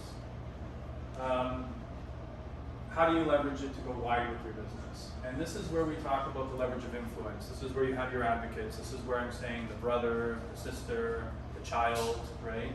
How do you go wide? So how do you have one point of contact and then go wide with that person and turn it into multiple points of contact, as opposed to having multiple points of contact that aren't connected? So now let's back this up, and now we're in a room, and we're in a room with a family that has some high net worth dynamic to them. If you can go wide with their sphere of influence and their circle, is there a higher probability that there might be people that you can support that also need luxury real estate support? Yeah. Or not, or like first time condos, right? So we got a referral that came over to the team the other day from someone I've known for years and years and years, and I've helped them with all sorts of different transactions, mostly on the investment side. Incidentally, I've never sold their luxury home. But he had a friend who is looking for someone that would like to, or is looking for the daughters to have a condo downtown near Humber. They looked at rental and now they want to purchase. Remember our comment about you can't buy anything for under $1 million? 2-bedroom condo downtown, we're probably going to be in that 800 plus category. And that individual will eventually have a luxury home to sell, but that's just going wide, or one point of contact. So that's where I talk about pick an entry point into your family, earn your way to handle the family's entire real estate business. And be very clear about this. Do not expect to be given the business. Earn it. Okay? So when I started in real estate, my family, and more my friends, and because I was a little bit younger when I did, my friends' parents, okay, were a great resource for me, where a lot of my initial interactions, conversations, relationships, and then transactions occurred. I look like this when I show up to show some of my best friends their real estate. Right? I had one guy tell me, like, you gotta stop doing this because I'm showing up in shorts and a t-shirt and I feel bad. But I'm really honest with them. They want Christopher to show up to handle the real estate purchase. Fusco, the kid they grew up with in high school, right? Who will go to college with them from time to time, who will, go on bike rides, go on runs, play soccer with them. That's not who they want to show up to negotiate a $3 million offer. Because they need me in real estate law, in Christopher law. So I show up extra diligent for my friends and family. And when you get referred to someone within the family who has sort of given you the check mark of approval, you have to show up even better than you did before. Does that make sense to everybody? Earn the business. It's not being given to you. The opportunity is one that is being made available for you to earn the business. Mindset-wise, there's a big difference.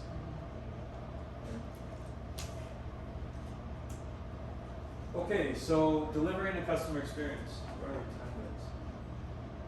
Wow, we're doing all right. Okay, we're at 2. I'm good to 2:30, so I'm gonna keep going. If people have to leave, I understand. So luxury is not a price point; it's a level of service. And when you service those in luxury price point, it becomes a lifelong experience with them. Right? Emily's been in the business since 1985. I'm servicing her clients. We find it funny. Sometimes her clients will adopt me. Like they just like transition into one. They just naturally transition to one person or the other between us. Okay. We have other people in our team who are now servicing other family members. Okay, from her contacts from like 1985. It is a lifelong experience, a lifelong relationship that you are going to create with people. You're going to create that from a level of service and a level of care. Last year we sold, we sold 2 properties and helped a client purchase one. We sold 4 properties for this family, helped the client and helped them purchase one. And what ended up happening there is the very first one was a bit of a commercial transaction. It was interesting. So there's a spot in Richmond Hill, and they called Emily about 4 or 5 years ago to sell. Emily told them not to sell. Like, don't think it's the right time. Zoning bylaws are about to change. I think you should hold on to it. On the night, because somehow there was a transition, and on the night when we were selling their primary residence, right, I was there, and they looked at me and said, we just respected Emily so much because she told us not to sell 5 years ago. That year we sold the commercial, we sold the primary residence, we sold their investment condo downtown, and so it's 4 in total, and we helped them purchase the condo in New York region. So sometimes when you look at it, okay, if you think about a relationship perspective, if you look at it as a lifelong relationship, it's going to change how you advise your clients. If you look at it as a transaction at a point in time, you may be willing to allow them to buy properties that you're not thinking about what it's going to be like to sell later. Right? So I've got clients who have bought properties that back onto Bathurst. Bathurst is a busy road. It perplexed me because the property we were selling, he backed onto a golf course.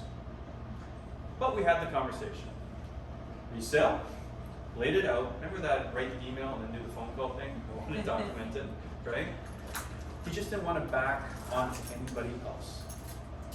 He's super happy when we sold his home, because I did database calls in 2020 when we sold it last year. Okay? He made over $1 million on it, even though back to back. And he completely gets that the home across the street that backed onto another property would have sold for a little bit more. But then he would have had to live like over 10 years backing on someone else's property, which wasn't his goal or his objective. But I viewed it as a lifelong journey with this particular individual. So I had no problem letting him know the concerns I had about him buying onto backers.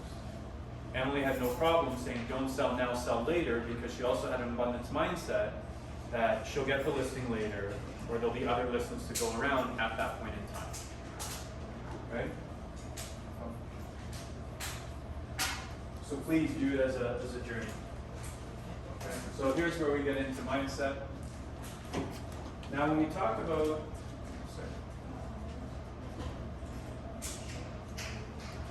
when we talk about servicing, has anyone read the book Power of Moments? So it's a really, really interesting book, I believe. It talks about how we can make memorable moments. So if I was to talk to you about your youth, you may very well bring up things like your high school graduation, the day you got married. So these are transition points. Transition points can create peace.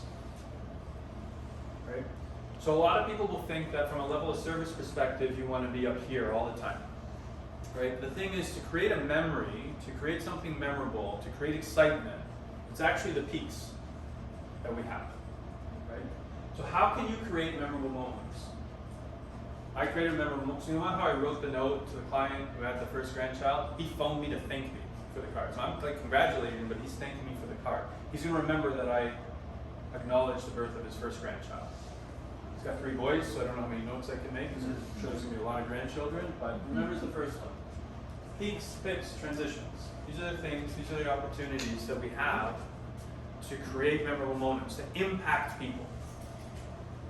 So if something goes wrong, what do we do? Fix it, address it. We want to fix it, we want to address it, but it's an opportunity.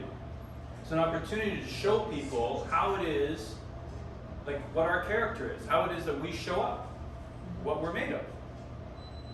Right? So your pits, the things that go wrong in your business, are opportunities for you to take action, to show your character, to show them that this is a lifelong journey for you, not a point in time transaction. Right? So a lot of people will spend the majority of their time looking for different ways or different systems to make sure everything is like smooth, that there's no potholes, there's no drops in their business. I'm not saying like don't pay attention to your business and let there be a ton of different potholes and it's always a disaster and you're always trying to band-aid things. Like you have to have a good baseline level of service, but also look for opportunities to create peaks, to create exciting moments, or to acknowledge them. We, as realtors, just because of the relationship we develop with our clients, we know a lot of their transition moments. We know a lot of their milestones. We know about birthdays, we know about when people are getting married. I usually end up knowing when someone's expecting, like either with or before the parents. Because the first thing that pops into their mind is, okay, we've got to get out of this 1-bedroom condo. Remember how this is a luxury learning session, but I just referenced 1-bedroom condo because that happens to me a lot. Because I work with a lot of first-time buyers. They're a lot of fun. I'm not saying just to diversify your portfolio, but diversify the different types of people you deal with. Okay? So when we have a mindset perspective, can we anticipate? Can we surprise? Can we delight? Okay. So, something goes wrong. It's completely not your fault, but 2 agents in a row don't show up Saturday morning for showings. Like, it's a wonderful industry we operate in. But, your clients just had to spend, the 2 dogs, the 2 kids, everyone out of the house, they cleaned up, they're frustrated. So what can you do next, okay, to surprise them, to delight them? The next time there's a showing, can you say, okay, we got this, you guys go watch a movie, The cleaner that cleans my house is coming over, she's going top to bottom. You guys do nothing. That's not really expected, right? When, so Emily does this from time to time, is just looking at, the age difference, but when she knows someone had a child, one of the children, grandparent situation, she'll send flowers to the grandparents, right? Or, someone's parents, one of the two members pass, right? She'll send flowers to those people because those are the people who are in pain. And the people who also want to celebrate the birth of their grandchild, they should be recognized too. Right, so how can you anticipate, how can you surprise people a little bit? So everyone kind of thinks about the closing gift, but what can you do on closing? All right, do they have the 2 kids and the 2 dogs? Can you put the dogs in a kennel for the day? Can that help them? Can you set up a movie in the backyard for the kids so that they're out of the way of the moving that's happening? Right. So what can you do that's a little bit different to be memorable? Because there's always going to be bumps. You're never going to get away from it, right? So it's really about what they're expecting. I like to be very clear about this, especially when we're talking about a luxury division. The mechanics of the real estate. Should I be good at that? Yeah. Like they expect you to be good. It's your job to be good. That's why you're being hired. So, but if you want to create an impression, what can you do above that? What can you do to win the relationship? What can you do to create the relationship? Okay? So I know I've won with my clients, whether it's buyer, whether it's seller, when I hear I never thought about that before. Because I know at that point I've added a level of value that wasn't on their mind. And remember, these people a lot of times are really, really successful in the area that they are, and they probably know a substantial amount of, the real estate business already. Because they're reading, they're interested. But if we can insert, I haven't thought about that before, into the conversation, that's us winning. It's winning with our clients because we've added value to them. Right? Be real with them. My clients know a lot about my life. I don't have Instagram. It's just not my way, or I guess I do. That gentleman there, operates Instagram for me, right? But no, I'm not taking pictures of my kids and that type of thing. But if you ask my clients about me, they know me very well, right? So they know I'm a husband, they know I'm a father, they know I like soccer, do not call when Italy plays England, they know that my wife is English. Right, just because we have a relationship, right? And when they know that, okay, I'm starting to build emotion with them because then we can connect on different levels. Right? Does that make sense? So don't be afraid to share, and it's up to you whether you're going to do that through social media or you're going to do it through the phone or in person. It's up to you. But what we want to do is we want to get loyalty, advocacy, appreciation. Right? You can bring them good news on a consistent basis. Just acknowledge it. There's things happening in their world on a consistent basis. You just have to acknowledge it for them. Now here's the one thing we have to remember to do. Ask for a referral. So especially in our business, and I saw this over the time as our business grew, right? I would sometimes hear the statement, "Oh, I didn't know that you would work in condos downtown." Meanwhile, I'm in King West trying to find my one lockbox on the fence at the back, right? I know it well. I know the pain of it. I know the love of it. I know all of it, right? But they just, they didn't know that that's something that we did, right? And we're still growing as well as a team. We really haven't pushed pre-construction as a line item business for us. I have been selling the condos that my clients buy pre-construction. When they have them, they close them, I sell them. Well, maybe I can then help them on the other side of things. But that's because I've also let them know that I work downtown. You have to ask for the business. You have to let them know where you're comfortable servicing, where you're comfortable supporting. And let them know where you're not as well.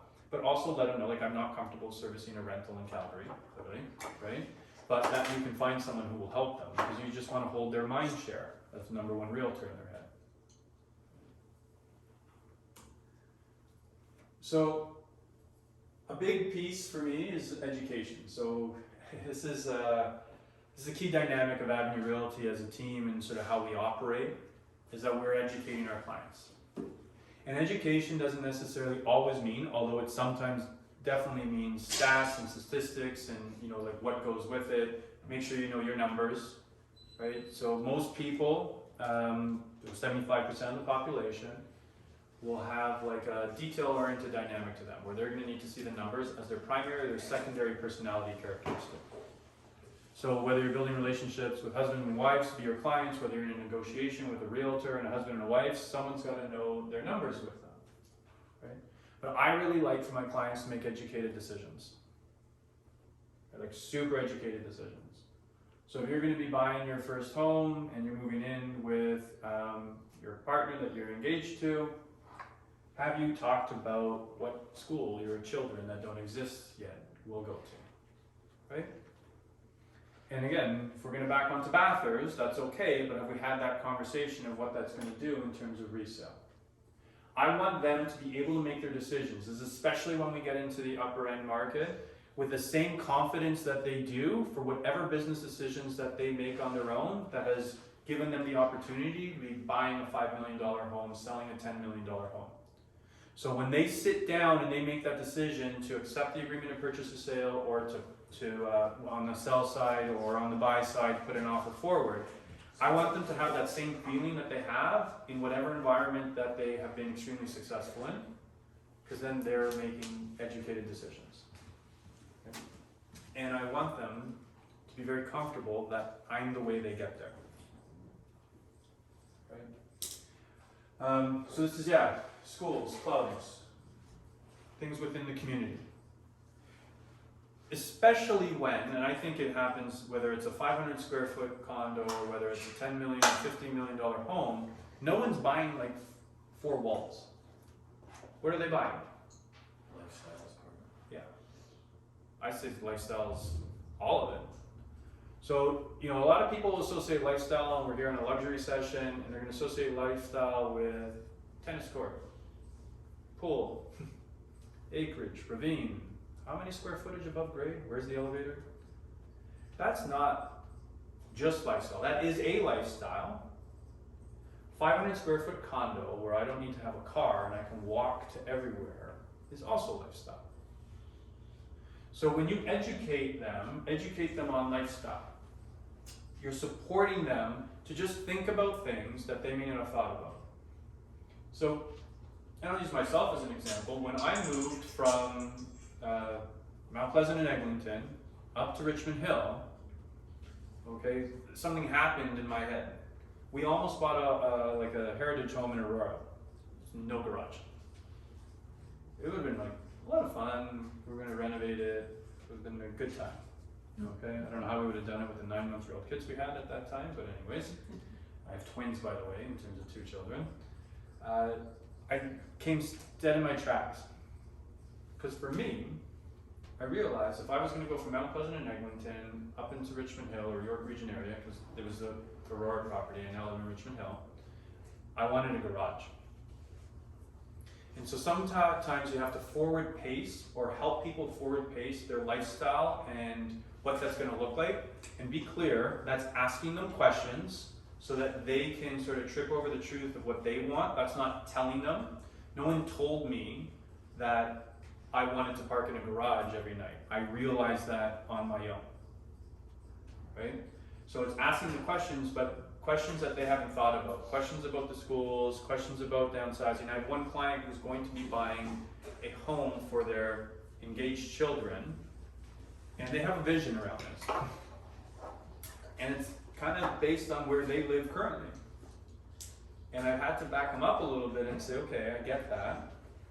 Has anyone talked to the kids? Because I know where the fiance works, and I know what traffic will be like. And has anyone talked about the fact that depending on the hours he works, he will miss bedtime? They're like, oh, we're gonna back this up for a sec. I think we have to have a conversation with the children. But to just have those conversations. This also helps you go deep with your clients. Because then they're wondering, well, what are we doing? Just like my client who purchased without me. Okay? What would Christopher be thinking about on this purchase or on this sale? And they want you next to them, supporting them and helping them. Are there any questions specifically about like what to educate on, what to talk about, how it is you, because some of the conversations are awkward. You know, with like the husband and the wife are just buying and we're looking at a 1-bedroom condo or a 2-bedroom condo, and I'm like, so Kate, when are you having kids? Like, one face goes red all the time, right? Because you know they don't align, right? But this is a really key dynamic for me in terms of providing exceptional service, because if you're not asking questions and you're not learning and you're not providing them education so that they can make decisions, that's not exceptional service. That's just helping them do a transaction. And when you do this, you get to go deep, you get to know the relationship, you get to go wide from that contact, right? You get to know about their family members because they're then going to refer you, and their friends. Good? Questions around servicing luxury realtors, or luxury clients. Servicing luxury realtors happens too. No?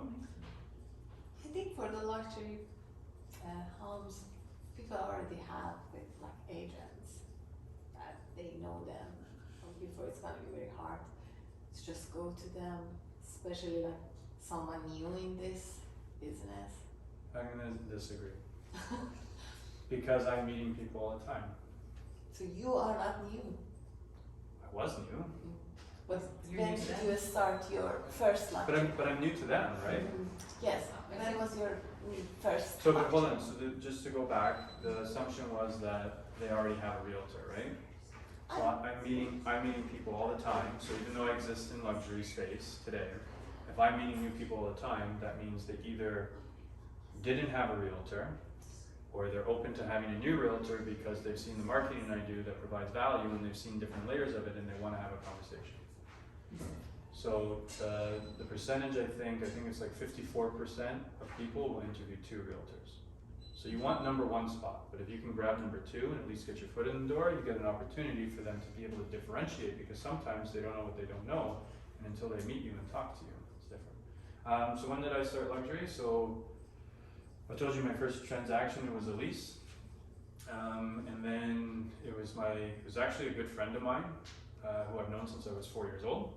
He had a condo listed above an 18 Yorkville, and we were doing a lease on 8 Schollard.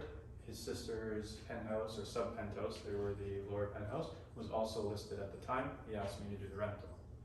From that, I took the dad of the tenant, and he became a client of mine who happened to have invested in a lot of pre-construction, larger condos in the Toronto area. But you can target however you want. So Emily, when she got into the business, I told you she was writing letters and she was going after the ravine backing homes, intentionally, because those will be the higher value ones. It's the value you present. It doesn't matter how long you've been doing this. Yes. So when I The came value in, of the team, actually, not for myself. I think when we are working with a team, we are just well, you get to leverage, so it's a little bit easier because then you can leverage the team's successes. So anyone on our team, my successes, Emily's successes, it's their successes. Because all we have to do is share the experience, and then they've got the ability to have that experience as well. With that being said, like I came from a consulting background before. That's what I was doing previously. So I wrote, when I launched myself in the business, I wrote to my friends, I wrote to my friends' parents. I was the guy who was like nominally more responsible. I've said this before. Then might have like just by like a little bit. So, but when I wrote to my friends' parents, I was explaining to them how I was going to transition my skill set, because a lot of people may be transitioning from one business to another. My skill set as a consultant, and then applying that to real estate. They knew I'd never sold real estate before. So maybe there was a little bit of added benefit. I'm very lucky because they knew that Emily had been selling real estate for a long period of time. But most of those people didn't deal with Emily. It's not as though I went there and she came with me. I went there on my own. But I just presented myself the way that I felt most comfortable that I could earn their business. So how do you want to present yourself so that you can earn the business? The people who started door knocking, we got into the business at the same time. They have a really good luxury business, especially in the New York region area. They were comfortable door knocking and presenting themselves as someone who could sell larger residences. They had a script to it, and they went after it consistently. And here we are, I guess, a lot of years later, and they still door knock at 2. You can do it. It's a limiting mindset that says you can't do it. I know you can do it. No, I did, Yeah. but I was in competition and someone else got that. This is. That's okay. There's going to be another one, right? And a lot of it comes down to what to say, when to say, how to say it, right? I think also like a good quality marketing materials will Mhm. be important, because it's gonna be the first impression that people probably will judge you on, base their opinion on. If you have like a good card, something that they not going to discard right away and put in the trash, you know, something like really good looking card and materials and things like that, because when you door knock, you obviously have to give something. So, It has to have value to it as well, though, right? It has to have some interest in it, right, yeah. right? So, like our business cards. I'm just gonna watch my time. Still good. Okay, I've got like 6 minutes. Our business card is not super thick, okay? And I see some really nice business cards.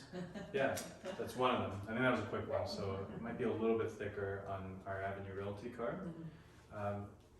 When we go to a walkthrough, for example, we'll go to a walkthrough and we'll have our folder. In that folder will be a sample of the type of brochure we do. Yes, we do have. So our brochures are, probably a little bit more than most. This is rare for us to do one like this. We also have a version of this where we'll print it in-house, right? Which is not as thick and bulky. And it'll have a profile about us. So by the time I go down to do the listing presentation, they know about my educational background already. They know my philosophy. They know that I was a consultant before. So they have the opportunity to read it. What I find interesting is that it's a hit and miss in terms of how many people actually read it. And that will be your cue in terms of how detailed I need to be in the listing presentation. Because if they start asking me about, my undergraduate at Queen's and, where I did my master's at, I know they sat there and they read through everything, and it's going to be a very detailed process. So when I explain things, I have to go in more detail. Other people, it's just a function of having it. So like you said, like having good marketing material. Probably something less elaborate than catalog, like a flyer and a card Yeah, in the folder. It could, but just like having something and having it presented in a manner that is reflective of you and where you're comfortable, so that way when they see you, it aligns, right? So, if it presents, if it's a picture of me in a suit, okay, and then I show up in, flip-flops and a golf shirt. With a door hanger. Yeah, it's a little bit different, right? So you want to align with yourself, be genuine to yourself, but also align your material to it, right? So I find just having the package there is probably a step that most people don't even have. And then some people will actually go through it, and then others won't. But that's more a function of their personality type, not even what's in it. Okay. Gotcha. Yeah, there we go. On point. Maybe 180 seconds to go before my Zoom. But was this valuable for everyone? Did you get information out of it? Yeah. Okay. So you can all feel free to reach out to myself. See, there's Jason where he's like, you gotta go now. I know. Actually, Jason, can you write him a quick note and say I'll be about 2 minutes late? Okay. You know who you're writing? Yeah. Okay, thank you. So you will be sending out the presentation? Yeah, so make sure that David knows you were here. Okay, I don't know if you had people sign in or if you left him his card. As long as David knows your card. If you haven't seen David, just leave me your card here and I'll make sure you get presentation email.